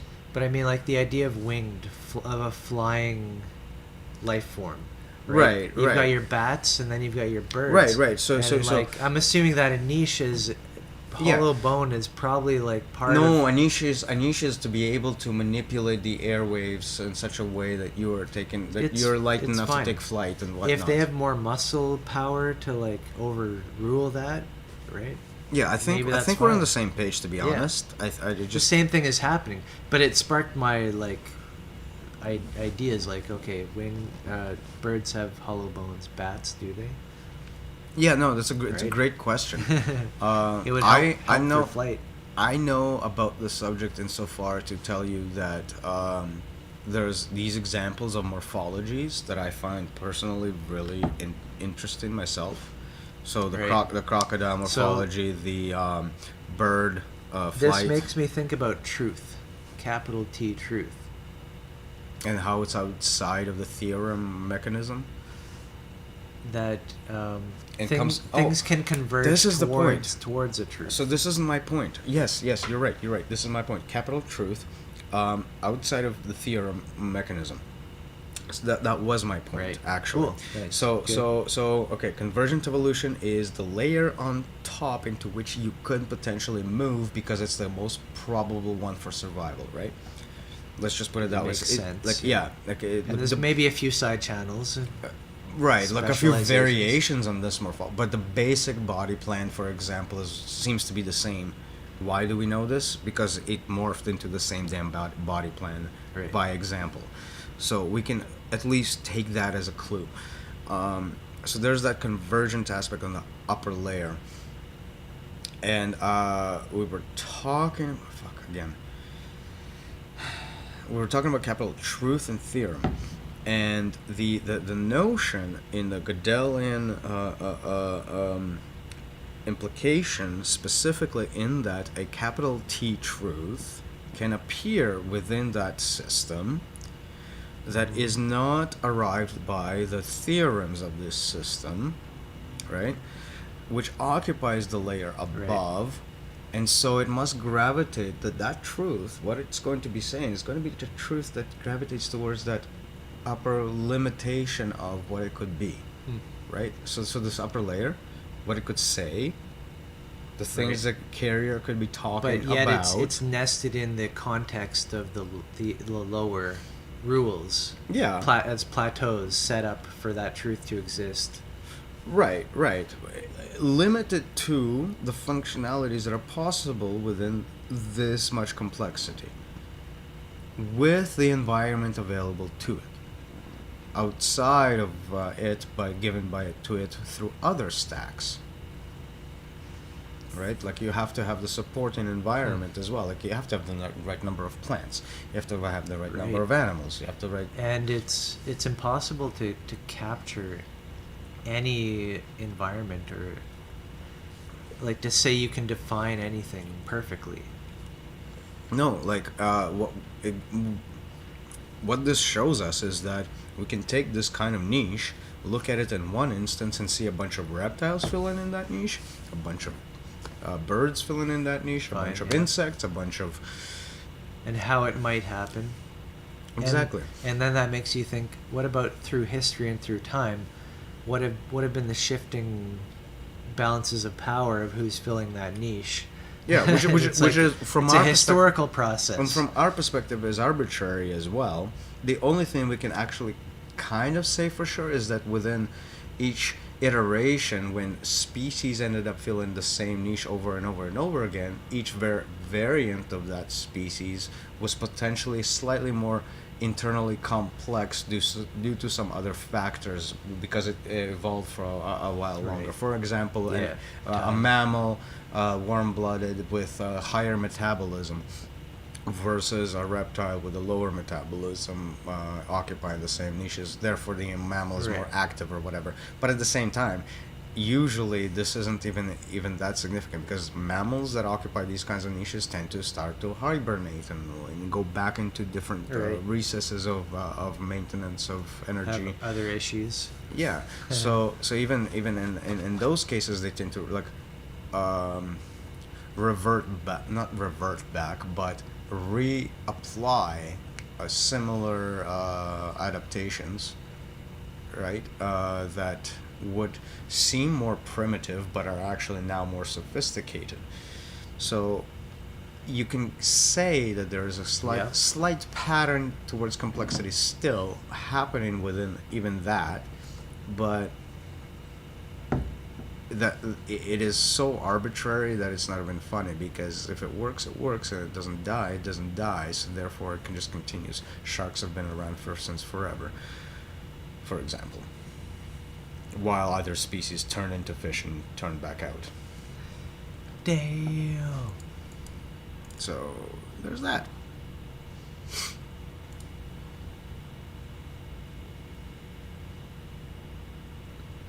There is indeed. Another diagram for ego is the one that you just passed. This one might help. That one? Well, we haven't brought it up yet, so... We brought it up once. Oh, yeah. Oh, we went into detail with this one. But I mean, like, today. Yeah, we definitely didn't. And this is talking about the... when an agent operates on a carrier, they're really looking for sound bites.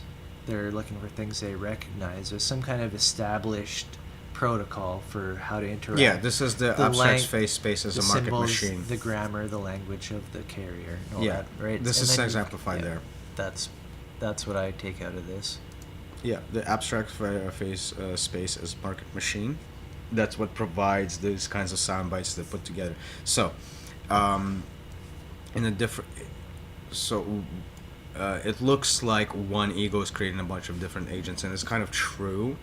What we're describing really is the fact that each combination of sound bites creates its own variant of how the ego operates, which creates its own different agencies, and therefore these different agents can excuse themselves for fighting each other, if you will, for whatever scarce resources they're trying to accumulate within the perceptive mythology that they're trying to work through. Yep. And so... in a way, you're seen as self, even though it's a competition, sort of. Exactly. And because it's so obfuscated, you have situations where agency within a single person compete within themselves, let alone actual societies compete internally for resources they don't need to compete with, simply because of the mirage of status and again, each one is calculating the same thing for themselves, but nobody's finding themselves in the same situation as happens in reality. Right. And so the idea of having the rat race converges within each individual into an actual rat race. Whereas a different mythology with interacting sound bites may actually provide a less obfuscated meta-narrative in which all the agencies work together in a way that does not necessarily cause them to be at each other's throats. Could be very different, and it's very subtle. And the ego can be entirely bypassed that way. Or utilized in a way that is isomorphic. So that's the fine line That's- between how do you differentiate between healthy and unhealthy? Well, that's the thing. When you utilize it in a way that is isomorphic, it is almost as if it's not there. right. That's kind of where I think the idea of detachment and all of that kind of go and get And confusing. also, In that these things appear, they're still there, but they don't appear to be doing anything anymore.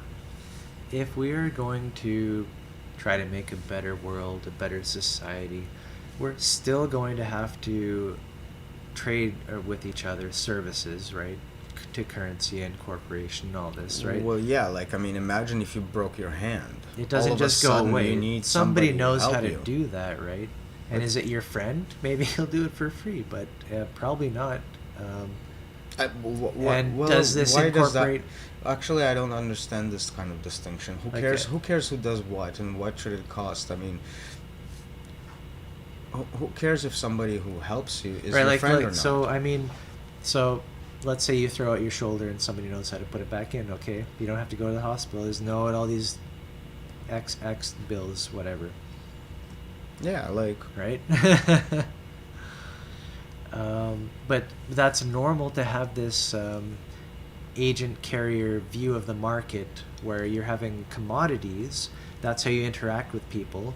It's okay, I can give something into the void of civilization and it will pay me. except you need to go through an entire authorization authentication Sure, system. that's aside from, right? But, well, our computing systems are actually So, a great reflection of the market system. if you throw out your shoulder and your buddy says, I know how to do it, are you going to tell him, show me your papers? Or are you going to say, yes, put my arm back in? Because Well, it can depend on who you're talking to. I won't lie. There are people that will say this. let's say in most cases. Yeah, Right. but is somebody volunteering to help you out in this situation? Chances are they why would they bother if they don't know what the fuck they're doing? They give you a soundbite. I have been trained medical and I can put arm back in. Do you accept? Yes or no? Okay, That's sounds pretty much a verbal contract. That sounds a lot less trusting than let me help you out there, buddy. To be honest, that sounds way less trustworthy. And you know what? Fine. It's probably a triggered reaction, which is fair. It's a triggered reaction to to robotics and all of that. include the what do you call it? The rational. No, it's a triggered reaction to like artificiality. Right. You know, like there's an instinctual repulsion to it as well. I don't know if I'm framing it right, or if you have the same experience yourself. So. Yeah. I hear you.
unmute.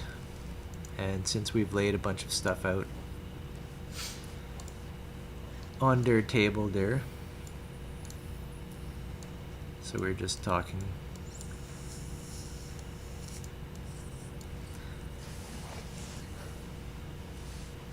about the product. So this is one particular medium or media, which is booklet, what I call booklet protocol. That's what produces the media. You got 5 sheets, 3 staples, folded in half. You've got a booklet. And so because cards tend to be related in clusters, you kind of might as well have a book of cards. Kind of, this is like kind of a, like talking about deck protocol and just having a database of mind mapping, the mind mapping database. So this is some physical representation which is meant to look like your internal mapping of some reality space, right?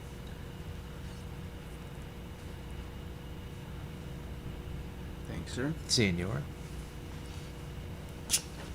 Yeah, so this is one medium to use. I got some blanks there. So 5 sheets. Revolutionary. Simple. To be honest with you. Well, there's a bit of a, what do you call it, logic in this madness. The idea is not to create a new technological marvel for the medium, or to say, hey, wait a minute, we have this new great product that is a new medium. The point being is to how to actually take advantage of mediums we have, Right. And utilize them in such a way that rather than constantly wastes effort and time on modeling and planning new things, to come up with a set of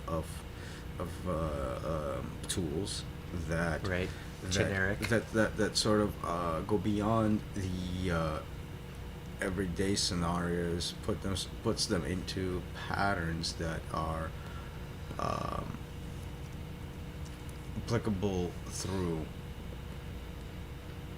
as a unified sort of like approach to dealing with all scenarios. So we're talking as about they come up. that refactoring Yeah.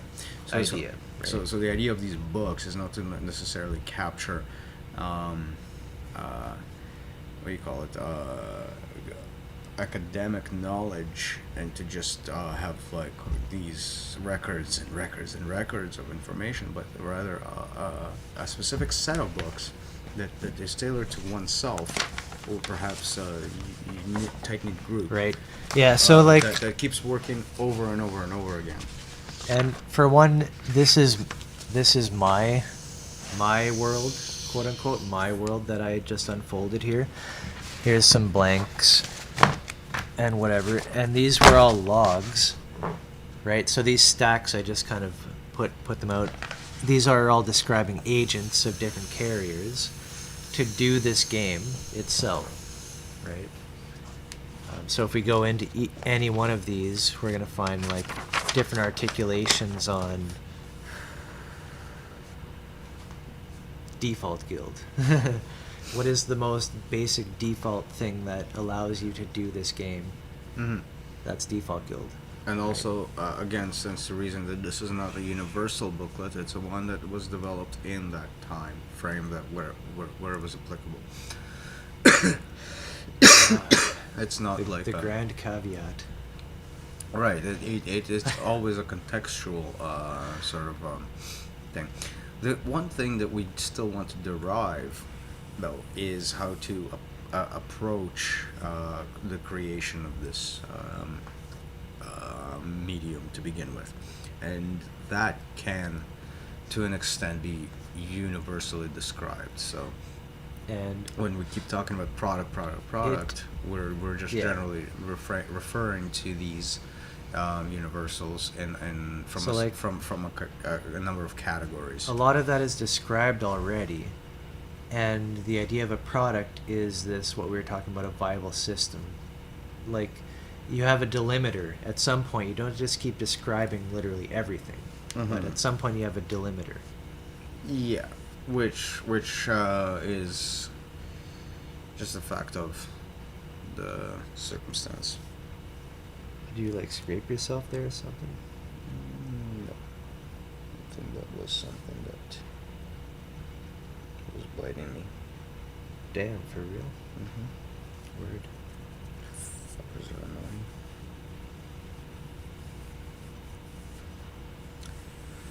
That's the reality I have to deal with. Back to reality. But yeah, so when we don't have to talk in theoretics, but these are actual books. Oh no, this was a scab. Never mind. That Just looks a like a pretty big scratch there. But anyways, so you'll notice right off the bat, player, hero, facilitator, deck player, dashboard, holographer, Okay. right? These books are kind of organized in terms of role.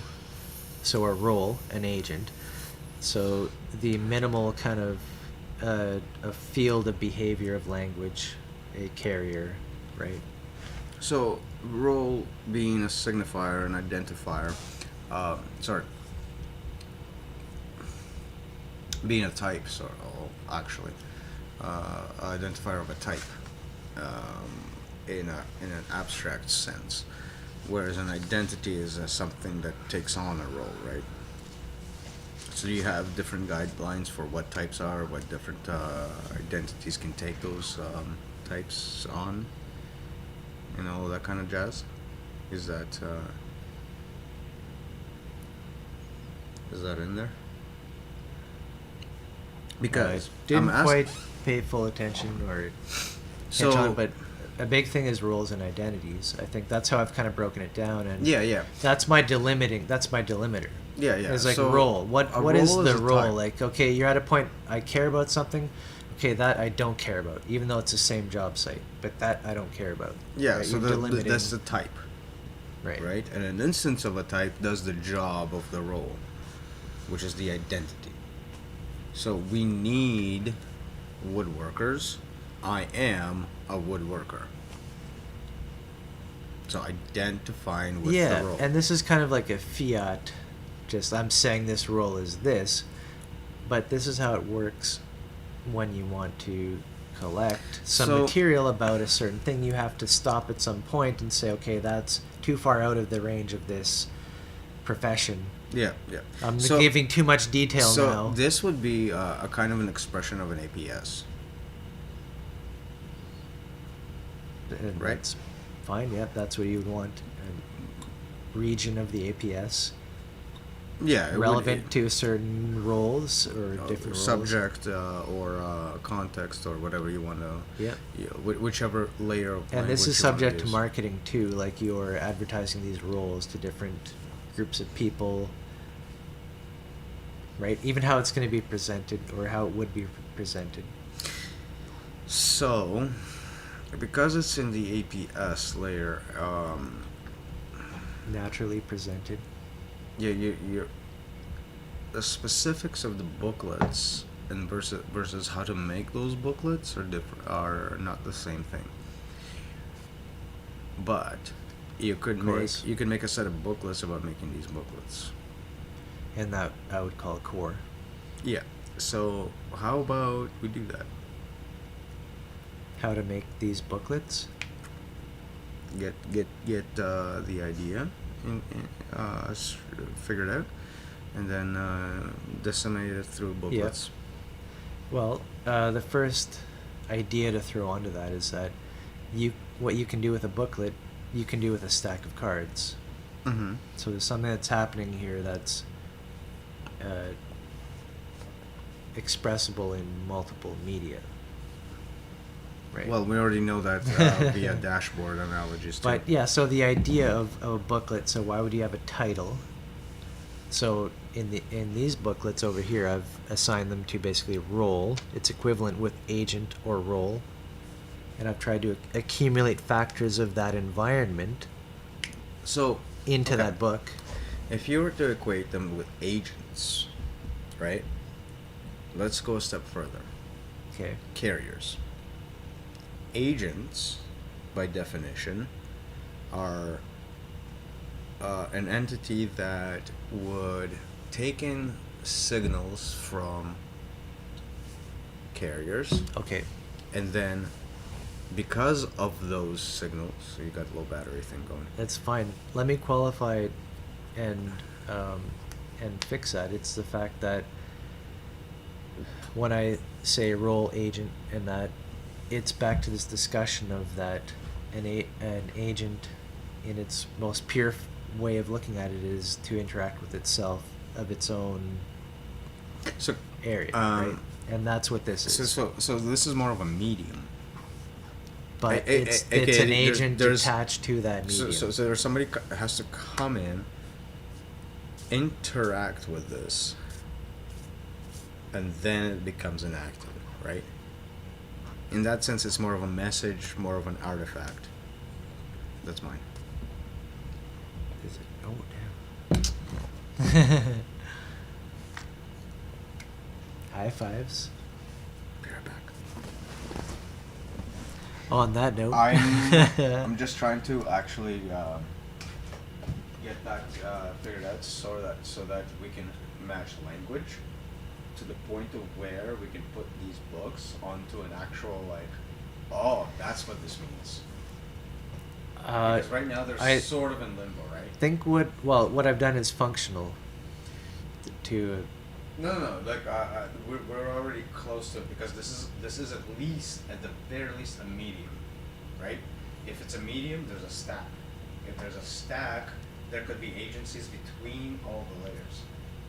So we already have groundwork to try to Nice. work through.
that was loud. So yeah, the thing about a carrier, right, is that every time anything is etched into it, it changes the carrier. And so what it does Fine. as a response could potentially be interpreted as an It- agent it changes acting the on other APS. characters. The APS knows that a change has happened. So kind of have to look at it from a perspective of the self modification aspect as well. So yeah, so when we're talking about these booklets, we're talking about creating mediums. We're talking about that's what it is. A medium should be considered as the stack on its most basic carrier, where it begins. So in the case of writing, it's paper and etchings on the paper and all of that stuff. Right. In the case of speech, it's the sound waves. But you have like index cards and booklets, which are both paper as a medium. Yeah, they have similarities. They have they have differences. The differences are in the rules of how some aspects of the carriers are assembled from lower level carriers, right? So like to a point they're the same. Then some differences Yeah, happen. right. Then some convergence happens. Here it comes again. Sometimes you just slice the sheet into quarters. Yeah. And sometimes you fold it into a booklet, staple it. Exactly. There's so many ways to go about it. A lot of these aspects, in between aspects, are actually meaningless to the upper layers. Sometimes they are meaningful. Right. And we want something coming up to be able to support the complexity of the upper layers. To say, this is how I want to organize an Yeah. agent. So clearly, linearity will have a problem with how to represent its actual agency within itself. A linear explanation is rather difficult to translate into a multidimensional shape of some sort. At the same time, our communication limitations as human beings are such that we have to express things in a linear fashion. When we speak, when we write, when everything we yeah. do is there's no going about linearity. We have to And- condense symbology and then pattern it across time. Even any relationship is constrained to that pattern. Right. So there's that difficulty. Timelessness with time dependent aspects, and so it's a great example, these booklets, because while they don't demonstrate the actual manual, right, they demonstrate what the manual should be doing. In a sense, like if you look at it from the higher level, talking about itself, that A should produce booklets, B according to some category, C Right. according to some context. Yeah, and that seems really specific. Growing from that It should context. produce booklets, should produce index cards. Like, Interestingly, Yeah. by framing it, we can give a booklet on this context. So, by asserting this about something, we've asserted a higher level that talks about it, and then we can bring it back down into the original layer in a description. So we can do that, and that's the kind of the beauty of the strange loop, if you will, and where the discussion of numbers comes from to begin with is to loop back into the higher level system, Right. and as a representation. that's of, kind of like the ultimate responsibility of any layer is to look down at its constituent layers, what makes up itself and support itself. Well, yeah, this is what the narrow way is, the middle way is. The existence of a layer looking back down upon its own constituent Yeah. is as a narrow activity. And even all the ways that can go wrong. Well, yeah, but before we get to that discussion, the fundamental of this activity is a narrow scope. It's a narrow scope of activity in and of itself. It doesn't deal with this, it doesn't deal with that, it just deals with itself, right? It's so Yeah, right off the bat too. It's offensive in that way. it is it is. I'll give you an example in Buddhist in Buddhist scripture. He adamantly insists, "I am not a doctor. I am not a philosopher. I am not of those things. I don't deal with any of those things. Why? Because they are mundane subjects." And Right. to the casual observer or casual hearer, that sounds quite offensive. It's like, what do you mean? You won't even like deal with like healing? Like you won't be a doctor? What? What kind of a Yeah, right, yeah. what kind of a helper are you? Right? But this touches upon what we were just saying. It's a leap towards a mimetic, at least. Yeah, At like- the very least.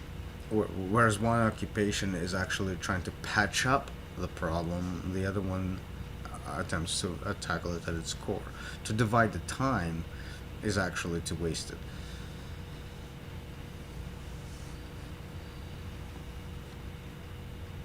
Yeah.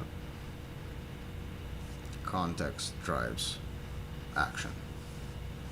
So, to bring it more back to home, in the same set of scriptures, when poor feller is hit with a rock, he gets help. He has somebody bandage up his wounds. He has somebody give him proper medical advice. It's not about avoiding medicine. It's not about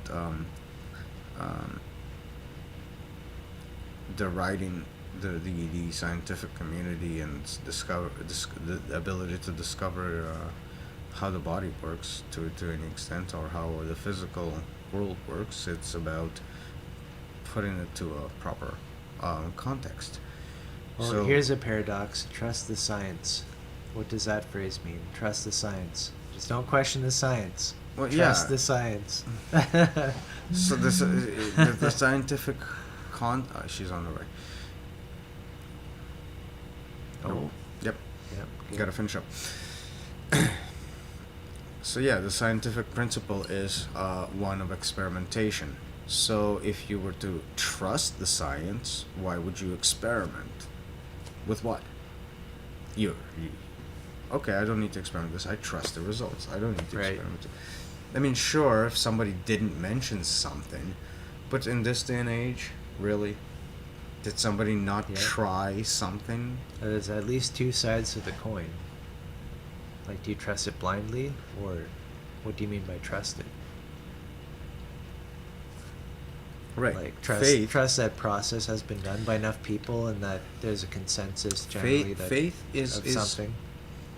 Faith is a strange word in that it evokes people to understand it in a blind sense, but it is actually a useless way to understand it, because faith is a temporary condition that needs to evolve into conviction. If faith does not evolve into a conviction, then it's either arbitrary or misplaced. And you're talking about probably a leap from participant to membership.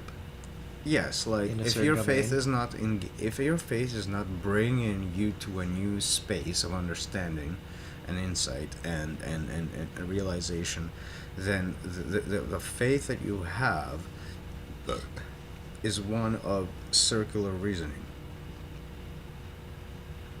There's no point in holding on to a faith that has no other thing- no point of ending. The other Conviction. thing is animism, and the faith that animism places in the universe for being sentient and conscious and intelligent. You're right. Faith would be the animistic approach. However, if you notice that we've arrived at animism through a very different thought process, one that places logical thought above all, with complex adaptive systems, right? To arrive at the same conclusion. So, this similarity between faith and reason, right? The similarity, this replication between reason and faith that has arisen is the point of conviction that I'm kind of referring to. Like Yeah. like there is a point before you actually understand it. There's a point where you do understand it, and faith should be moved to that spot. Yeah. And then you have conviction where you don't Yeah. need to rely on faith anymore. There's some kind of like connection that happens with your inner experience of some system that allows you to link that system to your inner experience, and then it becomes like a truth to you, a truth. Those are instances of isomorphisms. Right. And So from when those you're- kind of things that are self-validating and verifying, you can kind of build off of those, Right, extend them outwards When to, your to verify when your other senses, things. when your power of prediction match up with your senses. For example, you're observing a situation, you're Feels predicting good. that situation to, oh, this will happen, Dopamine. and all of a sudden this happens. Your response is, oh wow, confirmation. I feel great, right? That's not an accidental feeling. That's a feeling of a reinforcement of the reality within reflecting of your mind. Right. And the more it happens, the more dopamine it gets. But the problem again with that is And- if it's arbitrarily spun out of control, you're just Yeah. addicted to that. And to if that this reaction. is truly just a simple system, it can be analyzed by scientists. And then you have propaganda, which is the idea of manipulating the masses through mass media. Okay, What- simple system. What do you have? So I don't know what you're talking about. What I can extrapolate from it is that if you have a simple system, you don't have the Gödelian limit to begin with. So Gödel does not come into play. There's no self-reflection. So with a simple system, sound bites and whatnot, cool. Algorithms work. There's no opinion one way or the other about that. There's reflections of every algorithm out there that works in every way it can work. So, cool. Like, that's not... Those are remnants of, What works, works. yeah. It's the remnants of the natural world doing natural world things. This process is not there. It's literally what we're all arguing about. Right? Just its nature. Nobody's arguing whether it's there or not. So, from that perspective, it's just our approach to that stream of incidences that Right. everybody is talking about as reality. Yeah. I like words. the idea of connecting with people on some common terrain or whatever, just having that mutual respect, that like there's a conversation happens or whatever. Well, if it doesn't I- happen, fine. I think like, and I mean, I'm a few drinks in, so I'm going to say it this the way I feels it. I feel it's a matter of just like wanting to not make it about words. If you make it about words, nobody's going to get anywhere. Right. If So you make it about, isn't this the empathy thing? yeah, this Yeah. because this Good might call, this good might call. be my arrogance. You're a number. You are a one. This You're might a be my valid this one. this might be my arrogance, but the inner narrative is a holographic reflection. It may arrive to somebody in different tone, different colors, different orientations, maybe, right? But the narrative is going to be repetitive. It's going to be me. You're going to be you. We're going to be each other. We're replicants. Right. We are a replicated system to begin with. We are a system. Communicating. We're a system of replicants communicating. That's why peering should be obvious. Yeah, I Because know. how much structure is there in common? Just resonating. But nature competes. Fine.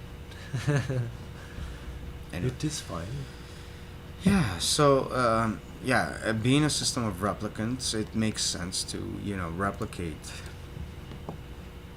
understandings and everything else. Sure.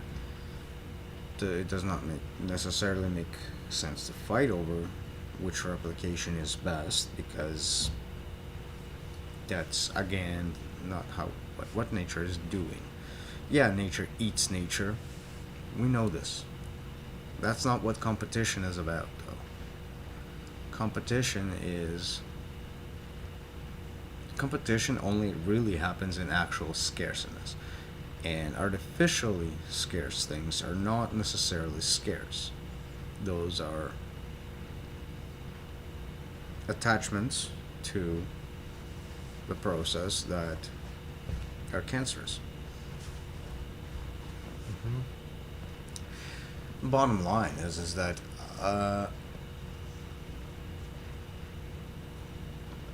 it really all depends on where you stand in the question of, am I a cog in a machine? That is my desire, to be a cog in a machine, or to be the machine,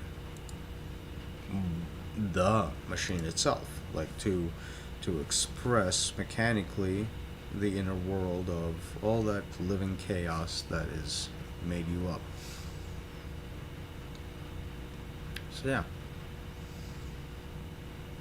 I guess that's our philosophy there. Damn. Chaos and order, yo. Which fits into the Polyverse theme of the day. Yeah. The full description of how to describe what exists. That's what we find ourselves interested in. The ability to describe up and down the stack. If you don't do that, you don't end up with a viable system. And also how Right. important agency is versus mechanics. Mechanics implies that agency is not able to be navigated. The mechanics simply take a context and play it out, whereas agency seems to adapt itself to Yeah. whatever Right. the hell it's processing, and ultimately can start to resonate with things that it never touched before. Agency is on the plane of running program, the idea of some adaptive thing going on. Furthermore, it places a hard limit on mechanics versus agency. Agency, it as a living thing. Mechanics. No, Sounds dead. Mechanics is like the explanation of, like, it's taking a Right. language and applying it to expressing. And this is going from this mimetic down to explanation. abstract. Yeah. These are the mechanics of what's happening. Yeah, The agent is implementing all these mechanics Yeah. in multifaceted, weird ways you would understand. Right. To get things done. Right. The implication being it will drop down to a different layer if it needs to implement different mechanics if it has to. So adaptability is built in with whatever limitations space and time actually has to provide, which we don't know about. Well, and with an agency, you could think of it like a list of running programs, so many agents all going. Yeah. You walk up the complexity of a project, you want to get something done. There's different agents that are overseeing kind of a Mhm. cascade of agency. That's the illusion of authority, basically, if you will, because there's a fiat aspect to all of that. Right. When in the way it's all communicated in synchronicity, and we've talked about that before, and this so that's where you get the structure of hierarchy and all of that coming into display. However, stepping back from it, seeing how it works, you're all of a sudden realizing that that was a perspective, and again, this is a perspective. And this is this whole idea of symbology feeding back into and itself. it's not just about the authority top-down crunching. This is just giving an example. No, it's to literally bootstrap. It's actually symbols feeding back into themselves, describing what the symbols are describing what the symbols are describing. Symbols are describing within universe, within the universe, within the universe, within the universe, within the, and so on and so forth, as we go up the different layers of stacks. Like programming. Well, and ladies and gentlemen, this is why we can't actually tell whether this is a simulation or not. It's not.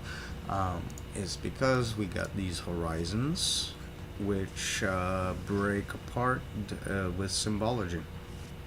Representation becomes the medium, and once representation becomes the medium, meaning is lost. We lose connection to whatever can all right, cause. not necessarily though. So within any proximity guild, you may have documents like these books, Well, sure. trying to increase the coherence and keep things together. So right, and call so these it call- cycles. So you call these horizons. So you don't get a causal reaction between the two spaces. You get a imprint of all the potentialities that could arrive at this here. So Right. so whatever the medium was, the carrier gave you these expressions to put together, or these symbols to put Fine. together. And You then saw can't what go happened. beyond those symbols. Like, we can't go beyond our particles. We can't go beyond our little expressions of that medium, right? We can't penetrate it. But then we see what happens, and it's No, what we see is that there are phenomena that don't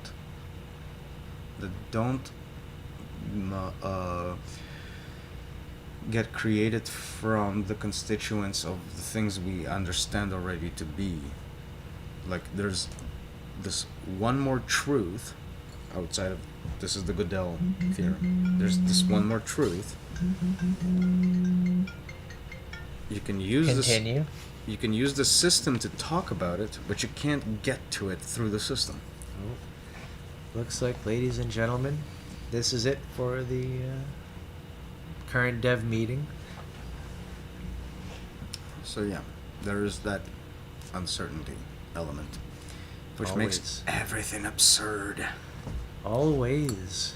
Ow. Hit my teeth on that one.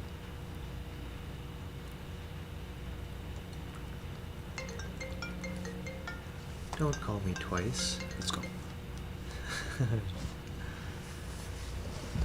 Yep. I'm good. You Yep. can go. No, we good. We good. I'm just, taking a moment to, soak it all in.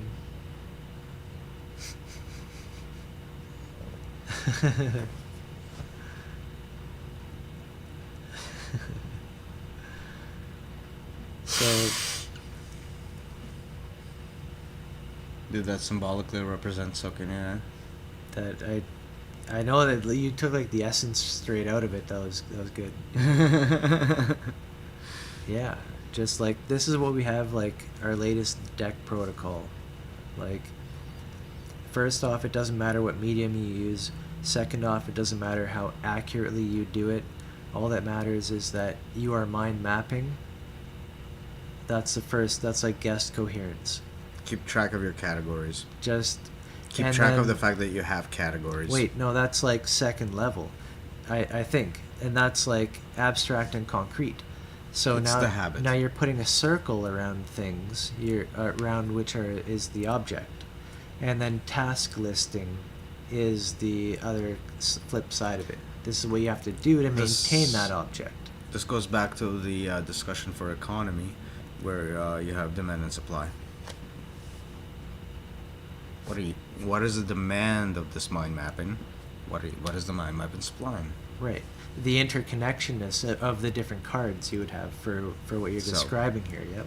So it feeds back into the economic discussion and everything else we've been Mhm. talking about. Let's go. Let's go. Ladies and gentlemen, it's been fine.